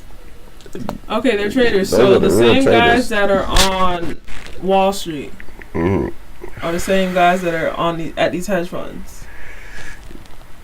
Okay. Yes, but they're not all deemed hedge funds? Why are they not all hedge funds? I'm confused. Because a hedge fund is a fund. So they tell you strictly, yo, we are here to trade your money. Whereas a bank is like, it's individualized. We don't necessarily. Yeah, it's not something that's being said. But with the hedge fund, you're going to this group because this group got a way of moving money, and this is how you want them to move your money. You don't have no input on what the fuck going on over here. Mm-hmm. You're just giving us your money, and we're gonna grow it at such and such rate. Right. That's what a hedge fund is. But like them brothers that's going to trade. Right. So there's no contractual agreement with the person giving you their money at a bank, whereas there is a contractual agreement with the person giving you their money at a hedge fund. So, quick question: as a private citizen, can you go to a hedge fund instead of a bank? You could, yeah, because that's what Robinhood is. It's investing, yeah. Okay. Yeah, because the thing that's basically what they do, right? Mm-hmm. People that don't go to the bank, they put their money into mutual funds. Right, that's what the lady was telling me at the site. Yeah, it's just about funds. It's a fund. Okay. It's a school fund, group fund. You're not doing anything as a teacher, really, so you just throwing it over there. Yeah, you're putting it together. And you, like I said, if you don't necessarily know how to trade, then you put in something that's gonna grow at a rate. Mm-hmm. Goldman Sachs. Yeah. Oh, no paywall. And your main thing is, like I said, to beat inflation. Inflation is about 8% a year. They try to do weird numbers, 5%, to whatever the fuck necessarily. You want to get about I just seen that pop too. You hear that notification? My bad. Yeah, but that's why I stressed though about that 15. This buy signal came from that 15. It was there the whole time. Yeah. But I know that when I do these casts, we usually offer a lot, so we usually miss a lot of these little quick ones that we be telling y'all about. It's a 30-minute reading. It bent back down. It's at 100. 15-minute. Bent back down. I mean, it didn't bend back down. It flattened out. Yeah, don't say bent back down. Oh gosh, sorry. It crossed down. And then what's going on the 30? The 30-minute. The MACD though. Yeah, the 30. On the 30-minute? Yeah. Let's see. It is bright green and going. Yeah. And the blue has stopped itself from crossing down because it was supposed to cross down and just bent up. Like it stayed on top of the orange. Remember I told you once we get to the point that we hit another trend, and that's why 67s and these numbers that we use, it means something, because when you get to another trend, it's usually hard as fuck to get to those 67s because the MACD starts working now. Yeah, they drag them to 100 and flatten them out. Yeah. Ezekiel. Yeah, they don't need the MACD, so that's why I was saying don't say bend back down, because that's a different concept. Because when they start bending back down, that means totally different. Sorry, that was me talking a very uncolloquial manner. But you ready? So we didn't finish this. But yeah, we figured out the difference between a hedge fund being somebody that is contractually giving you money to grow it, whereas a bank is not contractually. They just say, hey, we'll give you this amount back if we lose all your shit. A bank is holding your money. Allegedly. You're saying they're holding it, but they can lose it, right? They can fail. Because they're using your money to leverage themselves. Yeah, but they should. The whole point is, you remember just like those one people that said they had enough money to cover stuff in the crypto space. Yeah, like Tether. I'm sorry for name dropping if that was bad, but yeah, they were going through that, right? As long as you got money to cover something, you good. So that's what I'm saying with the bank. The bank for sure has the money to cover what they lose. So you're not gonna lose your money. Okay. With a hedge fund, you may lose your money. This is an investment. Correct. So what exactly happened with the bank in Silicon Valley? Yeah, that bank went under, but they still had the $250K. Okay. Which is what they insured you. And you know those people were way past that because that's Silicon Valley. And they made those people whole too. So yeah. So when they hold them like that, the bank is only a storage of money. The bank has nothing to do with growing money, nothing. It's a storage of money. If you don't want to leave your money in your house because somebody might rob you, you take it to the bank because they got a storage. And the simple, basic, obvious reality of things, correct. Absolutely correct. If you want to protect your money from the rats eating it or whatever the case is, and you want to put it into a system that I guess automates that or protects it. Yeah, protects it. You said it. Yes, the bank. It works. I don't know if it works, but that's what they do. That's the purpose of it. Okay. Purpose is storage. Storage. That's all we care about. The hedge fund. Full stop. Yeah. Purpose for the hedge fund is growth.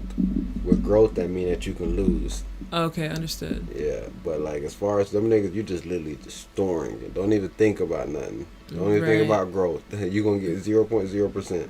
Right, and that's if you get a savings account. If you get a checking, you're not getting nothing. You might get an overdraft. I mean, a random fee for holding your money because they're holding it. They're protecting. They're protecting it. It's storage. It's storage. You put your stuff in storage. You put your money in storage. And we gotta maintain it. So yes. Maintenance fee. Maintenance fee, yes, that's what they call it. All right, you guys, you guys get the basic logic. All right, so these guys, right? No, but yeah, so a bank is storage, a hedge fund is for growth. Boom. So with growth, that comes with trading. Obviously trading, right? So, but with banks, that just comes with investing. Right. I don't have to trade your money if I'm a bank. I'm not trying to grow your shit. I just got to invest it, Empress. So Silicon Valley, what they did was they invested into the treasury bonds.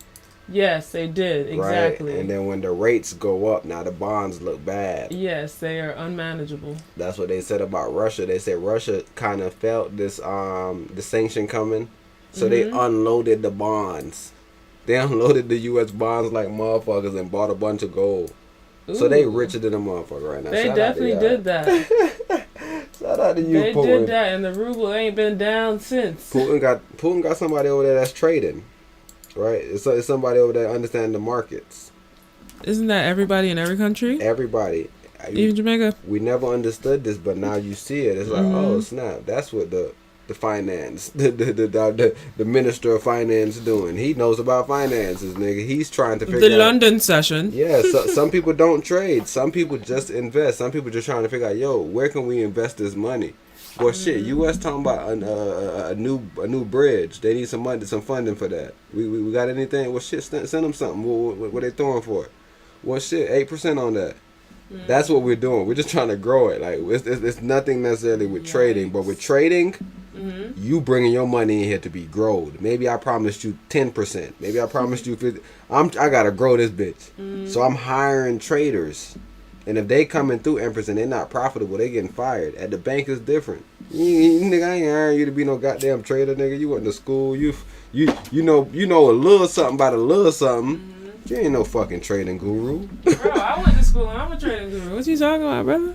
Yo, the dude that went to school that think he a trading guru? Wait, but pause. Quick question. You saying like the bank teller, or are you talking about investment bankers? Because those people work for the banks. Yeah, the tellers ain't doing shit. They just telling you shit. All right, so run it back. What were you what were you referencing to? I'm saying the bank. They hire people to trade their money. Right. But these people that's hired to trade their money, they're not traders. No, they are. Oh, this looks like it's gonna pay out in the long run type of guy, speculators. Yeah, if you're a real deal trader and you understand the markets, like I said, you'll go to a bank to get skills, so that a hedge fund or somebody will be like, well, yeah, you can come over here, because bro said it's hard to get in. I mean, that there's qualifications already that you got to already be on to even get into the program, to even get hired by a hedge fund. Oh, okay. So that goes back to the first question as far as, are they asking you for your portfolio? Show us your personal accounts. Like, are you actually into this shit, nigga, or are you trying to get into this shit, nigga? Like, we need experts. Remember we told you at the Black Privilege, that's our ultimate goal, right? Growing this actual hedge fund where we start actually managing money and start actually having fiduciary duties where it's like, yo, we're responsible for this money. Like, yes, sir. You gave us this amount of currency, nigga, and we were responsible for whatever growth. Now you gotta go hire traders, you gotta whatever, but I don't care. But at a bank, you gotta hire no goddamn traders, nigga. I lost 50 trades in a row. What you talking about? Yeah, and that's why people can't stand banks or airports or the airplane industry, the flight industry, because the bailouts come endlessly, unlimited, bro. You know how they got data caps on some people? Unlimited with them folks, bro. You can lose as much as your money, take as much as your money, not refund as much as your money, bro, and still be good at the end of the day. Man, I seen a video about Jamal Palahapatia. What happened? It ain't really about him, but it's about Richard. You know Richard Branson on the Virgin Airs. Exactly. I'm very confused. Virgin Mobile, was it a phone too? Mm-hmm. And now he has airplanes. He got a bunch of shit. He still got Virgin Mobile. It's just not in America. Yeah, he the one that took Obama on that boat ride to the private island. Bro, I was so confused. Richard Branson. So wait, is this a T-Mobile guy? Mm-mm. That's a different guy. Okay. It's a new dude at T-Mobile. I thought I used to talk to that dude all the time on back in Clubhouse. Yeah, a little long hair white dude. But like I said, even with the hiring process, and that's the whole thing. Like if I got a business, bro, that's already got a ubiquitous name, I don't need nobody that know how to grow a brand. I may need just a certain skill set that you have. So Nike hired the Donahoe nigga. he came from I want to say eBay. So he already came from e-commerce. So you understand? Oh, Nike trying to build an e-commerce business now. That's how you got to kind of look at it. So like when you look at banks and you see them hire just people from, they just graduated. It's like, yo, I graduated. I know about da-da-da. Hire me. That bank, it has no goal of growing no money. But now, if you, and matter of fact, you can pay, at the bank, you can pay for like these personal bank bros, these personal assistant bros. That they supposed to be the bros. Right? So if you go to Chase, everybody has a certain tier that now you gotta pay. These are real bros. So these bros down here, these bros, we just hired them. They're from college. They graduated. They got the skills, but they don't know how to grow no money. These niggas getting bonuses every month. But then even at the bank, these guys ain't really nobody. At certain banks, but every bank got somebody. Because now if you go look at like earnings and when people have like valuations and people have these different target prices, you will see JP Morgan says this is a target price for this. You know, what the fuck JP Morgan know about something? It says Chase Bank said this is a target price. It's like these random banks are saying this is target prices for such and such stocks. Tesla target price is now $300. Like who the fuck is these niggas? They have analysis or analysts at their shit. Right? There's these different analysts that's going through things and they're actually looking at things and they're investors at all these different banks. So you understand that there's tiers where they get to levels where these are supposed to be real guys. But majority of the bank is just people that just come in there and they just... Because I'm remembering now, bro, it was a RA that literally was working for the feds as soon as he graduated. And he was like, he was a youth. He wasn't like immediately coming, like, you know how there's like adult RAs, but he was like literally just graduating. It's probably his senior year. And yeah, it's really, like they say, it's the prisoner pipeline for fucking the black community. But as far as the white community, nigga, it is corporate or some fucking low-level, entry-level job for the rest of your life. Even if you ask Jerome, I bet Jerome wasn't no big trader. Jerome don't really know about trading like that. Nah, it's some type of ability to score high on those tests. So that's why you need... Or nepotism. You need them investors, right? You need somebody like a black privilege. Somebody that actually like, yo, I know charts. How much money y'all giving me? Huh? Trillions of dollars. Or we could print more of anything. Man, come on, bro. Let's grow some money. Like, we don't know how... Like, these people that's in charge of the feds, they don't know what to do. They just buy bonds and just sit there. It's like, bro, gee, shit, bro. That's what the fuck you doing with the country money. Yo, and I tell you, that is just... But they think about how risky it'd be, though, if you have a risky nigga out there trading the country money.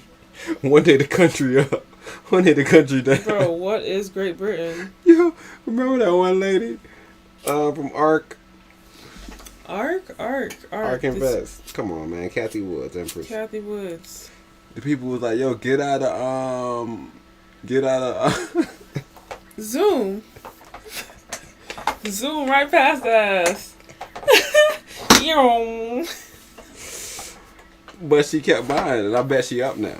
Zoom? I bet Zoom up from what it went to. Facebook I guess, up yeah, from what it went to. ET and them still using Zoom. Facebook up from what it went to. They using Zoom? Man, come on. They probably using Zoom. Bomb with. Let me. Charts right here. Oh, duh. We got charts. We'll run this video in the background. We're going to pull the charts up.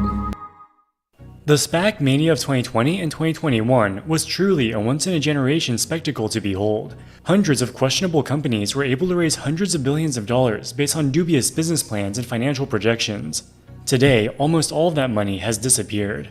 In today's video, we're going back to the very beginning of the SPAC craze. This takes us all the way back to October of 2019, when Sir Richard Branson's space tourism company Virgin Galactic went public by merging with Chamath Palihapitiya's first SPAC.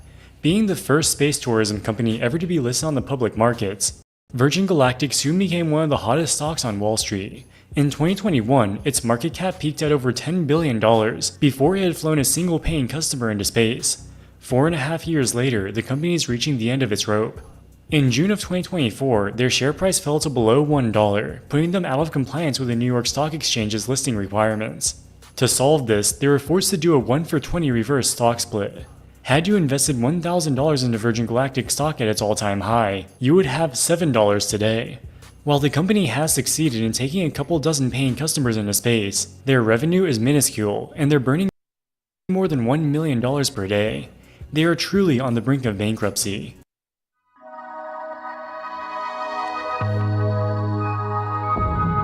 Once in a generation spectacle to behold. Hundreds of questionable companies were able to raise hundreds of billions of dollars based on dubious business plans and financial projections. Today, almost all of that money has disappeared. In today's video, we're going back to the very beginning of the SPAC craze. This takes us all the way back to October of 2019, when Sir Richard Branson's space tourism company, Virgin Galactic, went public by merging with Chamath Palihapitiya's first SPAC. Being the first space tourism company ever to be listed on the public markets, Virgin Galactic soon became one of the hottest stocks on Wall Street. In 2021, its market cap peaked at over $10 billion before it had flown a single paying customer into space. 4.5 years later, the company is reaching the end of its rope. In June of 2024, their share price fell to below $1, putting them out of compliance with the New York Stock Exchange's listing requirements. To solve this, they were forced to do a 1-for-20 reverse stock customer into space. 4.5 years later, the company is reaching the end of its rope. In June of 2024, their share price fell to below $1, putting them out of compliance with the New York Stock Exchange's listing requirements. To solve this, they were forced to do a 1-for-20 reverse stock split. Had you invested $1,000 into Virgin Galactic stock at its all-time high, you would have $7 today. Bombo. You see that? No. Remember we talked to that one brother and we made jokes about it all the time. Where he like, yo, if you don't catch it right here, you gone. Man. It's done for you. It's done. It need to be done for some people. That's messed up. A lack of not knowing how to trade, bro. And how sad it made me to think about the plays and the position that you put yourself in where you always think, no, it's good, it's gonna go up. It's like, bro, that's the all-time high, bro. It shouldn't.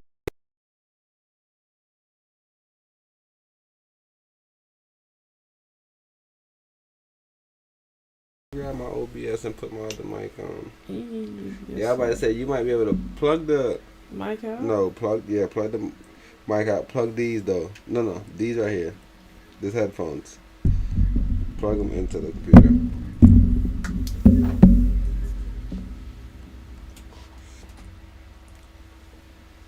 All right, can we hear it? While the company has succeeded. No, we can't hear that. Let me change the settings right here.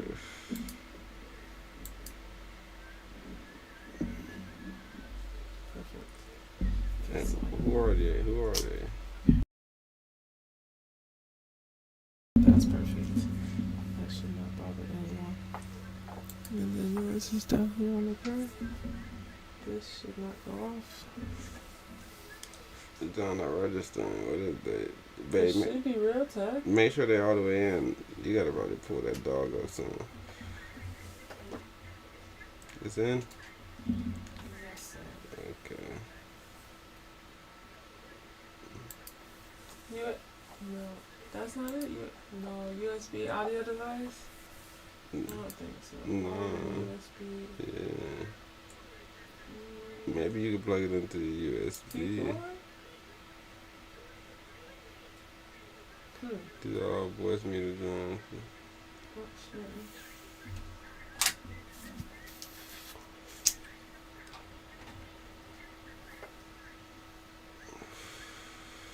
Say something? Yo. In taking a couple dozen paying customers into space. No, say it again. Their revenue is minuscule, and they're burning more than $1 million per day. They are truly on the brink of bankruptcy. In this video, we'll look at why Virgin Galactic failed so disastrously, and whether or not space tourism will ever be a viable industry. Space is cool. Who wouldn't want to go on a spaceship, experience zero gravity, and see the Earth's curved surface from 100 kilometers above the ground? Going to space will never be cheap. When Virgin Galactic first started taking reservations in the early 2010s, the cost of each ticket was $250,000. In 2022, they raised the price to $450,000. So how many people can afford to pay this type of money for a 2-hour flight? In a recent report, the investment bank Credit Suisse estimates that there are over 200,000 ultra-high net worth individuals in the world. These are people with net worths in excess of $50 million. If you have $50 million, $450,000 is less than 1% of your net worth. So that might this once-in-a-lifetime experience might just be worth the cost. Oh, but you gotta change the settings. Because there's so many super rich people in the world, the thinking was that if Virgin Galactic could get regulatory approval, there would be an almost limitless stream of foreign customers. I got this mic going. Virgin Galactic was founded by the British billionaire Sir Richard Branson all the way back in 2004. At the time, Branson targeted to launch commercial operations by 2007. Their launch system consisted of two parts, the mothership and the suborbital vehicle. The suborbital vehicle is where the passengers sit. The mothership takes off like a regular airplane and flies up to an altitude of 50,000 feet. The suborbital vehicle detaches and flies up to 100 kilometers above the surface. Building spaceships isn't easy. It's literally rocket science. The suborbital vehicle travels at speeds of up to 3,000 miles per hour in very extreme conditions. In 2014, Virgin Galactic's suborbital vehicle, the VSS Enterprise, crashed, tragically taking the life of one of its test pilots. The proximate cause of the crash was human error, but an investigation also found that Virgin Galactic had inadequate safety procedures. Despite this disaster, Branson wasn't prepared to give up. He was fully committed to making a space tourism dream a reality. By this point, the company had already accepted deposits from approximately 600 people, totaling $80 million. They had the passengers already lined up. They just needed to make the spacecraft safe enough to get FAA approval. So they created a new spacecraft called the VSS Unity. Over the next few years, they implemented various improvements to the design to make it safer than its ill-fated predecessor. In June of 2021, 17 years after the company was founded, 14 years after their initial target, and 7 years after the VSS Enterprise disaster, Virgin Galactic finally received approval to fly paying customers into space. In 2022, they also raised the ticket price up to $450,000. Charging so much money for each ticket, it should be easy for Virgin Galactic to make profits, right? Unfortunately, it's not that simple. Flying a spaceship isn't like driving a car, or even like flying an airplane. The extreme speeds, acceleration, and changes in temperature cause immense stress on the spacecraft's wings and other components. After each flight, all parts of the spacecraft must be meticulously inspected, and damaged parts must be either repaired or replaced. According to a shareholder lawsuit, Virgin Galactic spacecraft were not designed for regular space travel. Allegedly, the VMS Eve, which is the name of the mothership, had cracks on its wings after every flight. Eventually, so many cracks appeared that the wings looked like spider webs or cracked eggshells. While we don't know if these specific allegations are true, it's indisputable that a significant amount of maintenance needs to be done in between each flight. This necessitates a very infrequent launch schedule. When they received FAA approval in 2021, they didn't actually fly their first paying customers into space until 2 years later, in June of 2023. Between June of 2023 and June of 2024, they flew a grand total of 7 commercial space flights, carrying 23 paying customers.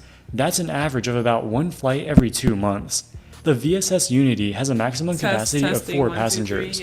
The passengers who reserved their tickets before 2014 paid $250,000. Passengers who reserved after 2022 paid $450,000. Even using the $450,000 number, Virgin Galactic can make at most $1.8 million per flight. The company has operating expenses of more than $100 million per quarter. Even if the contribution margin was 100%, which it's not, Virgin Galactic would need to fly 55 flights per quarter just to cover its operating costs. That's more than 1 flight every 2 days. The VSS Unity isn't even capable of doing 1 flight per month. Space flight is complicated. Maintaining the spacecraft, maintaining the facilities, etc. costs a huge amount of money. For all this to work, Virgin Galactic needs to send many hundreds, if not thousands of paying customers into space every year. Currently, Virgin Galactic's only working suborbital vehicle is the VSS Unity. Given the high maintenance burden and inability to launch frequently, this spacecraft is not commercially viable. So in June of 2023, the company retired it. It will no longer be flying. Instead, they're going to develop a new spacecraft called the Delta class. The Delta class will have seats for 6 passengers, and importantly, it will be able to fly 8 times per month. Finally, once the Delta class ships are ready, they plan to increase the ticket price again to $600,000. If you multiply 6 passengers 8 times a month at $600,000 each, that's $29 million of revenue per month. This is more than 10 times greater than the VSS Unity. This certainly looks good on a PowerPoint presentation. But how realistic is it? Their target is for the Delta-class spacecraft to commence commercial operations in 2026. To be clear, the Delta-class spaceship does not yet exist. As of February of this year, they were still building the facility that will assemble the Delta-class. We don't even know what the Delta-class is going to look like. Currently, all we have are vague CGI renderings. On June 5th of 2024, Virgin Galactic CEO Michael Colglazier participated in an investor conference where he gave some details about the Delta class. He said it will look and fly very similar to their old VSS Unity, but it will be able to fly 8 times more frequently. He doesn't explain how they're going to achieve this. The assembly facility will be complete by the end of this summer. Final assembly of the first 2 Delta-class spaceships will be completed in 2025. They will begin commercial operations 1 year later in 2026. For comparison, the VSS Unity began flight testing in 2016. Its first revenue-generating flight was 9 years later in 2023. We were supposed to see right now, Empress, you can sell. Let me show the folks the John. You can sell on this 10-minute. Okay. Alright, that 10-minute sell is there. So at 72, if you sell from 72, you should be able to profit. So what is it at right now? The okay? What you mean? On the RSI? 67.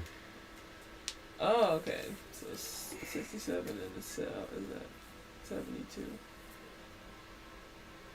Right. Right. And then on 15, you will have to wait for this next reading at 4. But if the reading at 4 comes back and this keeps going up, meaning that, what is that, 36? What is that, 35? Where are you looking? It's this one at the top. Ooh. Okay, so it's better to be down here. So there's one right here at the bottom. Okay. What are you looking at? The SARS?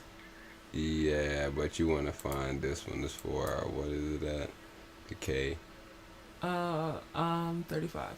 Okay, so yeah, we want to wait for this 4 hour reading. So if the 4 hour reading come back, and he keeps going up, we're more so looking to buy short term. If the 4 hour reading comes back and he goes down, or he's too stagnant, then we're going to also look at the 2 hour. So now if the 2 hour crosses down, we're also going to look to sell. Okay. So you wouldn't want to sell right now on the 15. You will have to wait for 4 o'clock. Because at 4 o'clock you're going to get 3 readings. And really, when I say 3 readings, that's a lie, because you're going to get a reading for everybody except for the daily. From the 1 minute all the way to 4 hour, you're going to get a reading. So this is a very, very important time right now. And the fact that it's 4 o'clock, I totally forgot that I got to do my spin. Dang. Spin the block, spin the block. I was almost doing my spin. I was almost done, y'all. Guess what happened? I gotta get up. I sat here and my code expired. So I put it in, but it's just sitting there not working. God damn. But I'm in, y'all. I'm about to do my spin. You got your code? Yes, ma'am.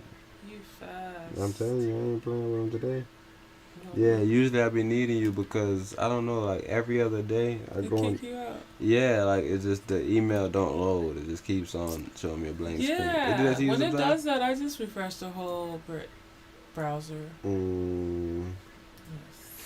Yeah, so I got that spin off, so I'm gonna wait till 4, and I'm gonna check it, make sure they gave me another spin. Cause at 4 o'clock is when it restarts. Yeah, like I said, you just gotta stay consistent with stuff, bro. You might not even see where it's going, and one day it's there. Right now, Bighorn pulling back, but I heard a couple of people made their biggest bets ever. Alright. Couple of the guys that made their biggest bets ever. The belief that the testing phase of the Delta-class spacecraft only needs to be 1/9 the duration as the VSS Unity.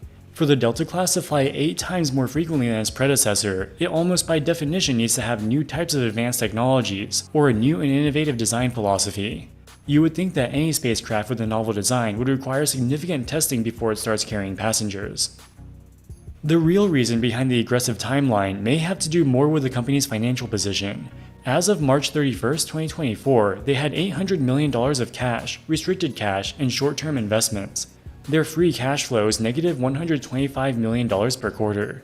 At the current rate of burn, they would run out of cash before the end of 2025. They plan to cut costs and reduce their cash burn, so they claim that their $800 million of cash will be enough to get them through to 2026, when their Delta-class spacecraft will supposedly start generating revenue. The company also has $425 million of debt coming due in February of 2027. Investors have completely lost faith in Virgin Galactic. Their market cap has shrunk to just $160 million. Given how tiny their market cap is, it's hard to imagine how they could raise $425 million to pay off their debts. Conveniently, the game-changing Delta-class spaceship is supposed to start generating revenue in 2026, right before the debt comes due. If Virgin Galactic can prove that the Delta class is legit, maybe their stock price will go up, and they'll be able to raise more capital. Virgin Galactic is in a desperate race against time. They need to start generating revenue with the Delta class before February of 2027. Desperate people are more likely to cut corners, and if you cut corners in spaceflight, the results can be catastrophic. Even if Virgin Galactic meets their target of Delta-class commercial launches in 2026, it's unclear if there will be enough willing customers. If their 2 Delta-class spacecraft are to operate at maximum capacity, they'll need to fly 1,150 passengers per year. The original bull case was that there are so many multimillionaires in the world that Virgin Galactic will be supply constrained for the foreseeable future. Here's a short clip of the SPAC promoter Chamath Palihapitiya explaining the massive pent-up demand for space tourism in 2019. There are already 600 plus customers that have paid $80 million, about $120 million in future business. There's 3,000 or 4,000 more after today. I suspect there'll be many more thousands after that who want to give us money. Prior to 2014, Virgin Galactic received deposits from 600 future customers. In 2014, they closed reservations. Because reservations were closed for so long, there was supposedly a massive pent-up demand. According to Chamath, as of 2019, there are 3,000 or 4,000 more people who want to reserve, and as a result of the publicity from the SPAC, he expected many more thousands of people would want to reserve their seats. In 2022, they finally reopened ticket sales. If you'd listened to Chamath, you might have expected the floodgates to open, and thousands of people to reserve their tickets immediately. Unfortunately, this pent-up demand never materialized. As of March 31st, 2024, they had about 700 reservations. Up to that point, they had flown a grand total of 19 paying customers into space. The number of new reservations since 2022 was probably about 120 people. So why are so few people signing up? Even if you were a billionaire and $450,000 was nothing to you, that doesn't necessarily mean that you would want to ride on Virgin Galactic. Aside from money, safety is a huge concern. It's important to remember that their first 600 reservations happened before the fatal accident in 2014. And I'm sure the 2023 shareholder lawsuit didn't help either. Secondly, potential customers can see Virgin Galactic's collapsing share price and desperate financial position. If you buy a ticket, there's a significant chance the company won't even exist by the time your flight is supposed to happen. It's theoretically possible that the company can meet its targets and narrowly avoid bankruptcy. But to be honest, at this point it looks like a slim chance. Virgin Galactic was a bold and innovative idea, but with current technologies, spaceflight is still far too difficult and expensive to be viable for tourism. Maybe at some point in our lifetimes, a new space tourism company will find success. But Virgin Galactic is probably multiple decades ahead of its time. Alright guys, that wraps it up for this video. What do you think about Virgin Galactic? Let us know in the comments.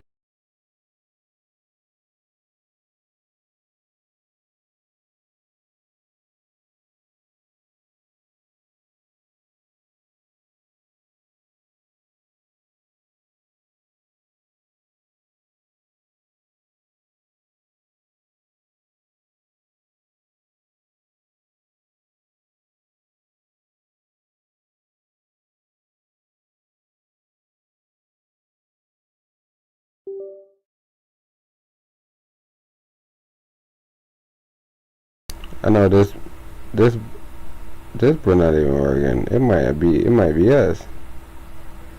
Cause look, we can't hear him either.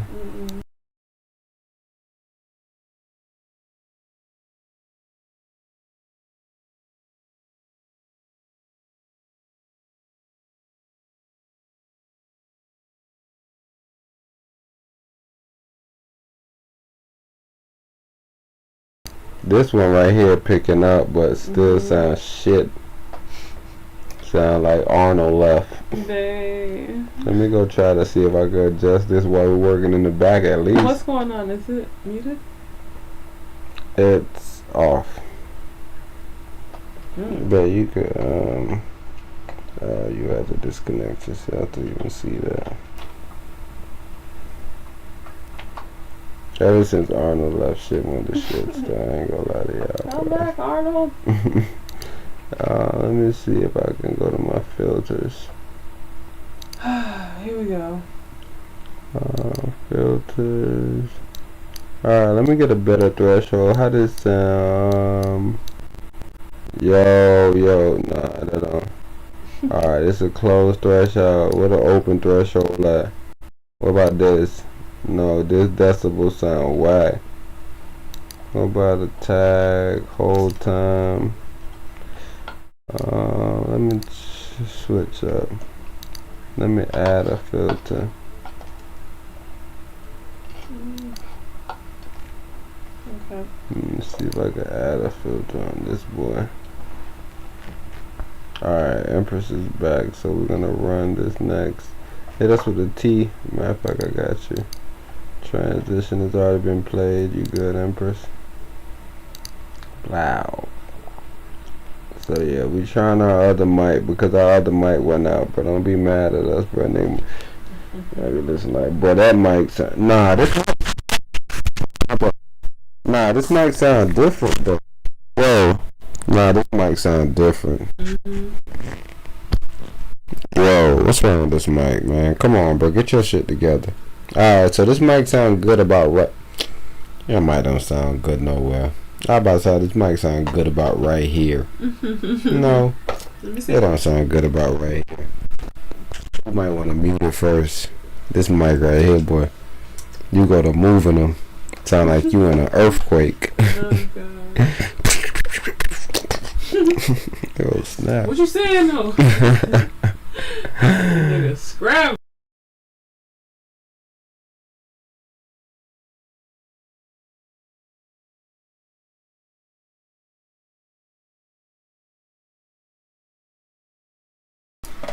Yo, it's your mans, and I'm here to interview Sons, and we on 195th Street. What is that street in Harlem? The decibel's wrong. What's going on with the mic though? I ain't gonna lie though. I don't know how to do settings on OBS necessarily.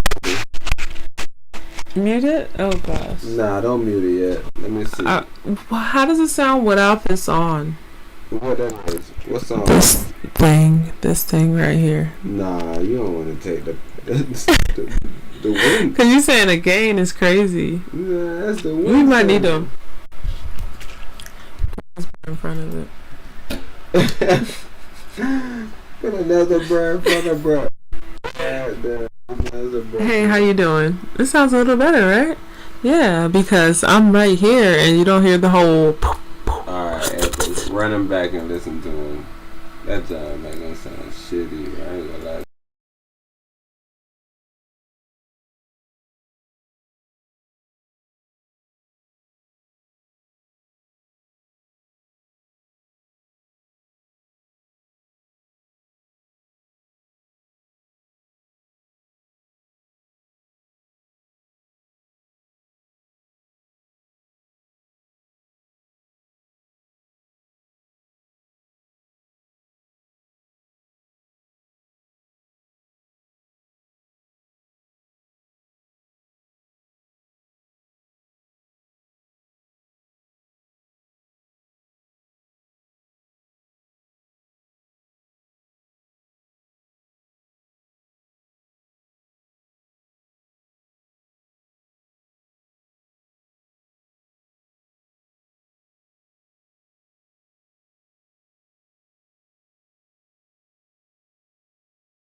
Nah, the mic don't sound terrible. No, but is it Yeti? Obviously, because what did Gil say earlier? What he said. Either Mike. John Wall injured. I'm the next man up. Oh, I thought he said John Wall is the same thing as me. Everybody is everybody. Yo, but I showed you how lurking. I showed you earlier, right? Lurking. Them people in China doing a coffee. Lurking or lucking? Lurking, bro. I seen you put CHA. There is a bit of a price war that's brewing up in China when it comes to coffee. Now, according to a Bloomberg Intelligence report, some popular chains are now selling a cup for as low as, get this, less than 10 renminbi, or a little over just $1. Among them is a name you might know, Luckin, the once bankrupt coffee chain that is now seen as China's answer to. Remember, I'll tell you about that 4-hour reading. If you get then it go up, you better off buying for that short time. Unless you would have got like an hour reading, that hour turned down. The 30 turned down. You can actually sell on the 30. Yes, they did. I'm gonna sell.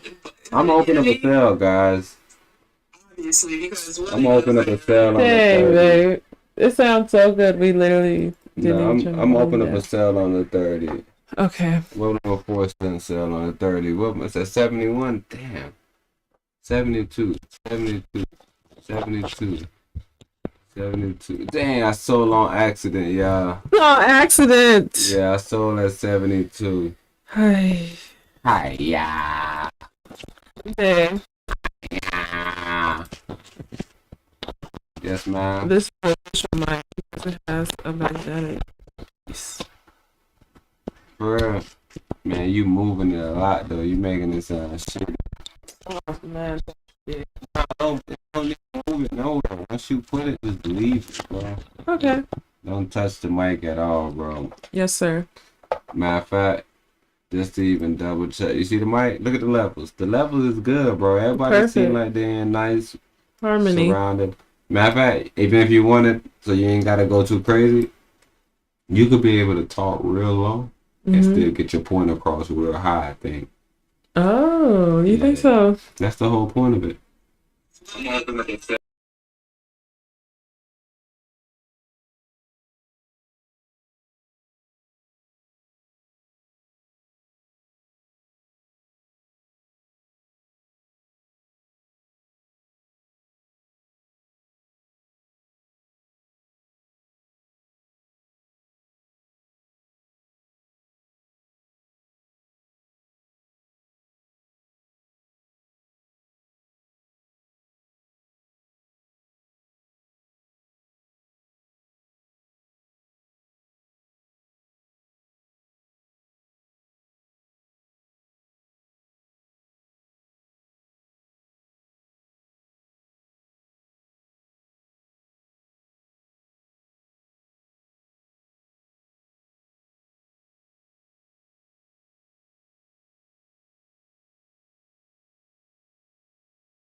Down $3. I can't tell the folks nothing. Alrighty, guys. I was just telling Empress that I was gonna come here and tell y'all boys how I'm up such and such. God damn it. So you knew this was on? Nah. Unmute it? Yeah, see, it's not on because I would have noticed that. I would have seen the levels moving. So what's the first one? The desktop? Yeah, desktop audio, and then that's the mic. The mic not working right now. Bro, that's crazy. I was just up. Now I'm just down. But I love getting higher than I got before. That's so you heard me 72. So they're taking advantage of me. Hey, do you have this on monitor? Dang, $5. What's up? Monitor? What our mic? Nah, why you messing with that one? That mic already working. That mic control monitor, right? Yeah, but I'm getting a weird echo. Oh, go check it out then. I don't think you're getting an echo. And like I said, you can listen back to it, but make sure you always, make sure you always mute yourself so you don't get assassinated.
I know you like to be mean. Like to pull out a little mean in you. A little dirty. Run the next video. The next video or this video? To Starbucks. More on this. Let's bring in Juan Ha, host of our Big Take Asia podcast. And Juan, we've heard this story, and what a comeback story for Luckin. But let's start with this price war. Tell us more about what's going on in China now. It's a crazy price war. There is an intense battle brewing on the mainland to basically win over all of these tea drinkers, right? And at the heart of it is obviously this price war that was instigated by Luckin Coffee. I mean, when it started in 2017, it was seen as this cheap imitation to Starbucks, and now it's overtaken Starbucks despite coming back from major fraud scandal and from the brink of collapse, really bankruptcy. It's now got more than 18,000 stores. Locations all throughout China. That's double what it had in 2023. And of course, that's way ahead of Starbucks, which has just over 7,000 locations. How did it, and you remind us, of course, of one of the dark periods of the company's history, how did it bounce back from that accounting scandal? It's such a comeback story. I mean, when the accounting scandal happened in 2020, the SEC found that the company basically had fabricated about $300 million of sales. So it overinflated its sales numbers, and everybody thought it was dead. But, there were still investors. It delisted from the NASDAQ stock exchange, and it got rid of the founders of the company, of Luckin. And there was still a very much an investor who really believed in the company. But, of course, then the pandemic hit. And what was interesting to the pandemic was so many companies struggled, including Starbucks during the pandemic, but Luckin's model actually insulated it from the lockdowns. What do they do? Well, they have this very lean, bare bones model. It's basically a kiosk, employs very few employees. Most of the ordering and cash payment system, is done on the app. So it's all cashless. And it already had this takeout and delivery model that was quite sustainable. So it really worked during the pandemic. And now it's been able to leverage off of that really lean model. It's found a way to obviously entice people with really local tastes. I mean, we actually tried. We got special delivery from Shenzhen and tried their, coconut latte, which was not bad. I tried that. Yeah. Yeah. Hopefully a cold one. I can't imagine how. Imagine if you ordered something warm, how lukewarm it would get. It was about 2 hours after it came, but we had ice. Where does the price war go from here? That's a great question, because really when you offer something, for cheap, somebody else is going to offer it for cheaper. And that, of course, is what is happening right now. I mean, you've got the ousted founders of Luckin. They themselves have started a competing company, also based on cheap model, cheap pricing model, and they have stores now nationwide. You also have K Coffee, which is KFC's brand, as well as McDonald's also competing to get these low prices. It's now 9.9, just under 10 yuan or over $1 for a cup. I think the biggest takeaway here, off of the story for multinationals is that you can't just dismiss these local brands because they've got the cheaper price and because you think you've got the bigger brand or you've got the value, right? Because at the end of the day, as we've seen in this case, this cheaper price is really driven by a very different business model that comes with innovation on its own. Overall, though, I mean, what happened? I thought when Starbucks entered China, the big challenge everyone asked was, you're not going to be able to convert all these tea drinkers to drink coffee. What led to this shift, you think, now? I mean, it's such a huge market. I mean, the number of coffee drinkers in the U.S. or anywhere else is so much more than what you have obviously in China. But people really love these mixed coffees, and I think that's what Luckin and some of the other ones have really struck upon, is that they know how to cater to local tastes, and more importantly, they know how to make that coffee so that it's, Instagrammable or be able to put on Huiyong Xiao. Are they the ones that do the Maotai lattes? That's right. Yes. They've got it's infused with Maotai, which of course is this grain alcohol made by Maotai. Well, I'm surprised that you didn't get that delivered. I'm surprised you guys picked coconut We latte. said we didn't. It was cocktail hour somewhere, so of course we had. We tried the whole array. Yes, of we offers. did. We did. How do these numbers tie into the second quarter earnings next week for TSMC, do you think?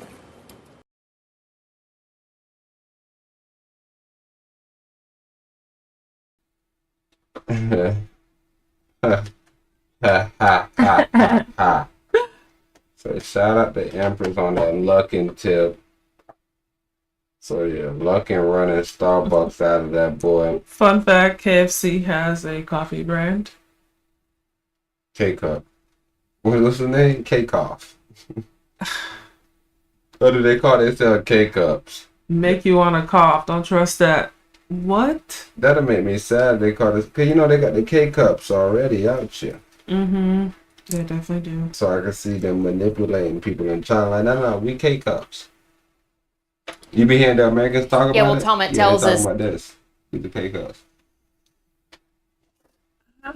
They talked about the one Chinese dude that lied, because in China they eat fried chicken on Christmas. Mm-hmm. A Chinese dude lied and said that's what they do in America on Christmas.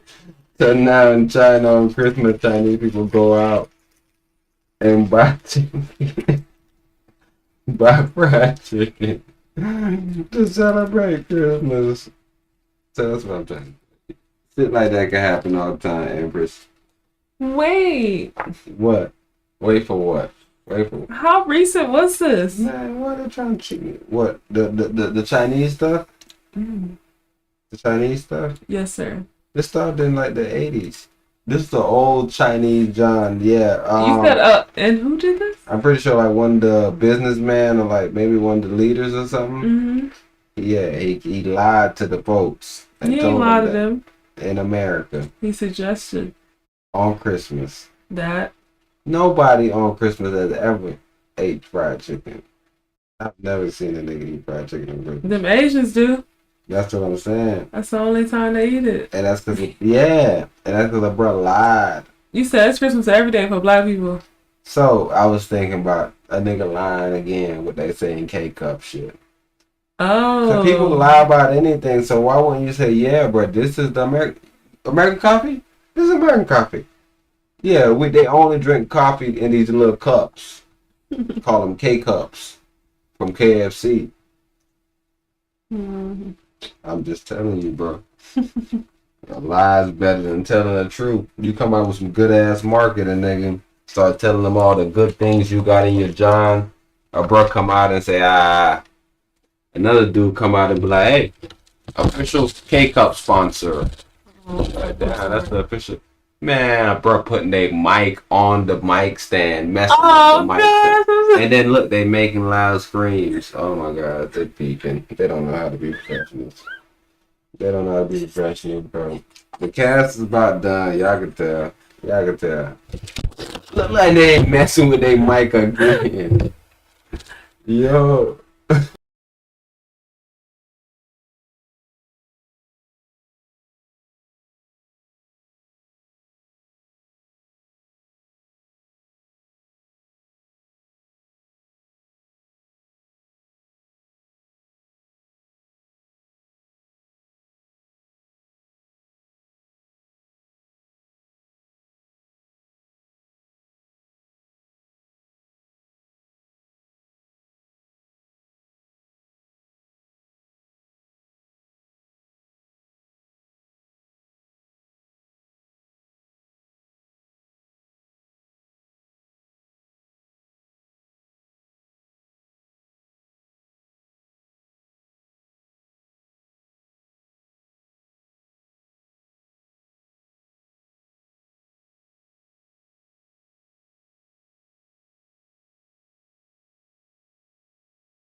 that actually the second quarter average is likely to be beat that estimate when the numbers come in next week. So there's a little bit of a quirk about Taiwanese listed companies. They actually need to release their monthly sales figures.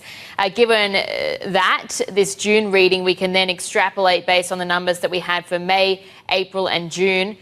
How does that feed into the estimates that we see for the second quarter figures total going into next week? So the expectation is that we're going to see around 652 billion Taiwanese dollars of sales for the second quarter period. This figure here, though, of $207 or $208 billion tells us we're likely to exceed that when you take into account the numbers we've had for May and April so far. So the revenue guidance or the expectations is we're going to see revenue growth of around 35% on the year. That tells us we're likely to exceed that with the release next week.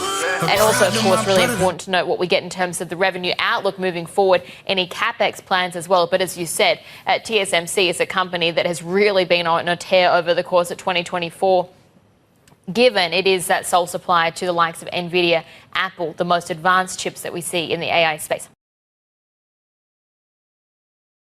Pay attention to where them niggas moving, or we clutching them. Feed you niggas hollows to the face, little bitches stuck with them. Screaming for the government, we generating all the covenant. Down bad, then we double them.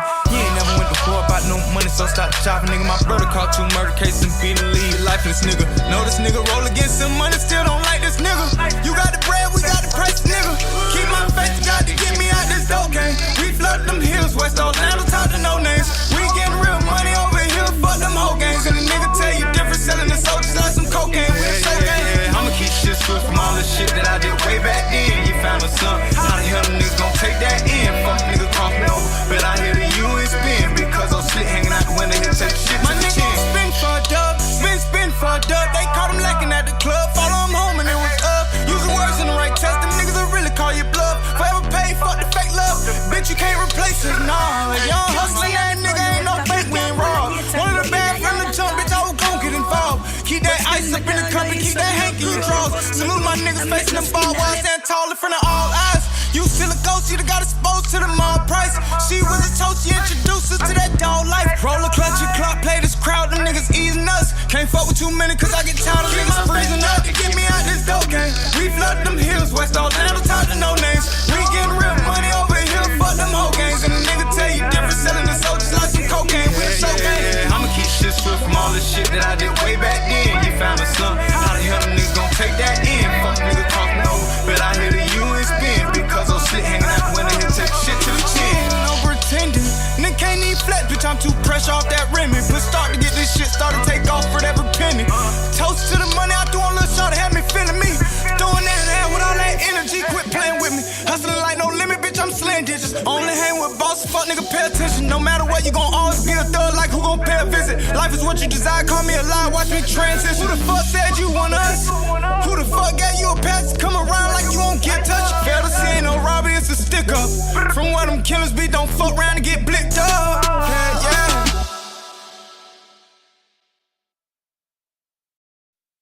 Diamond in the rough, you need it in the hay. So many trials that we done touched. Got me sinking on this page. I told you lies I couldn't cover, but you held me like a wish. We manifested with each other. Ayy, so tired, stuck in my own mind. You been down with me since day one. Whole lot of love we done discovered under this sun, baby. Hey, said you been down with me since day one. Say you my treasure, you my love, you my blood, baby. My love, yeah. We found each other through the thin air. Unconditionally tuned, the baby been real. The love that I consume feel like. Thank you, brother. Alrighty, guys, that is the conclusion of this episode of Taco Tuesday. We will be back until then to check out our latest videos on the Black Wall Street Bets Taco Tuesday, where we talk about currency only. You can go to the live tab on our YouTube channel. Guys, if you are not subscribed already, please sign up and get yourself a profile and subscribe if you enjoy the content. If not, please jump in the comment section. Let us know what we can improve on, because we are always more than willing to learn and improve forward. So yes, if you guys have any suggestions or commentary, please feel free to jump in the comment section. We will be back.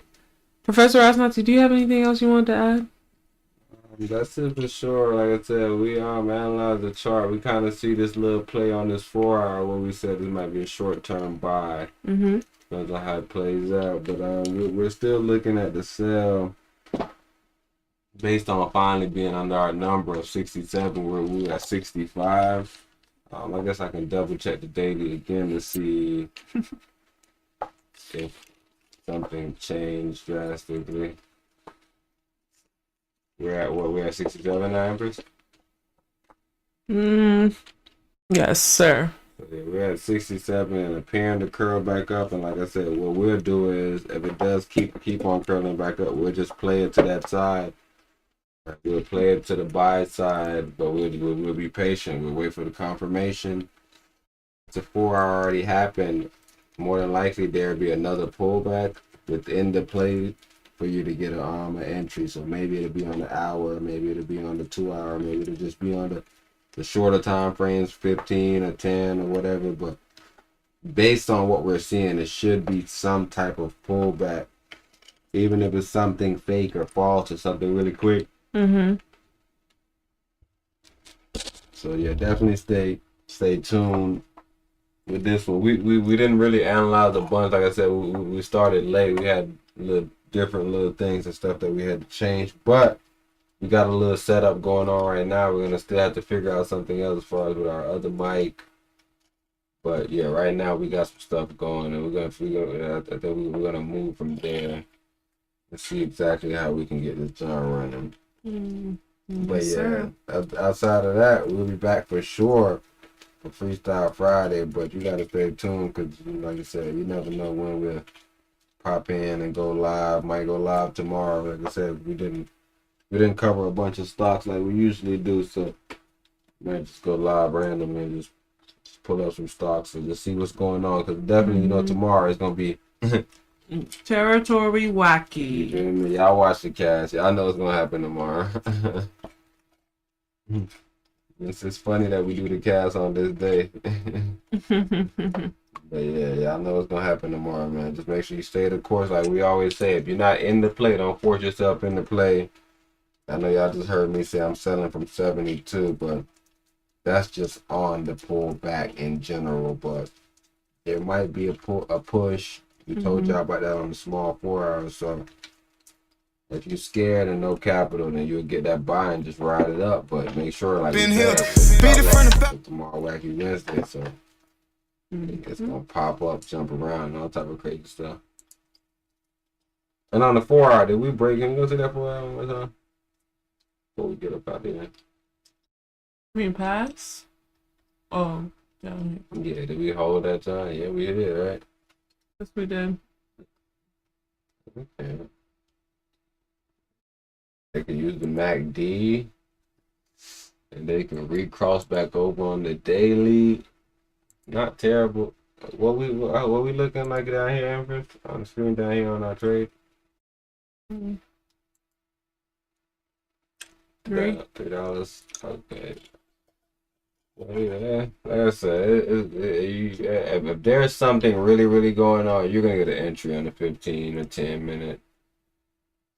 Don't get scared.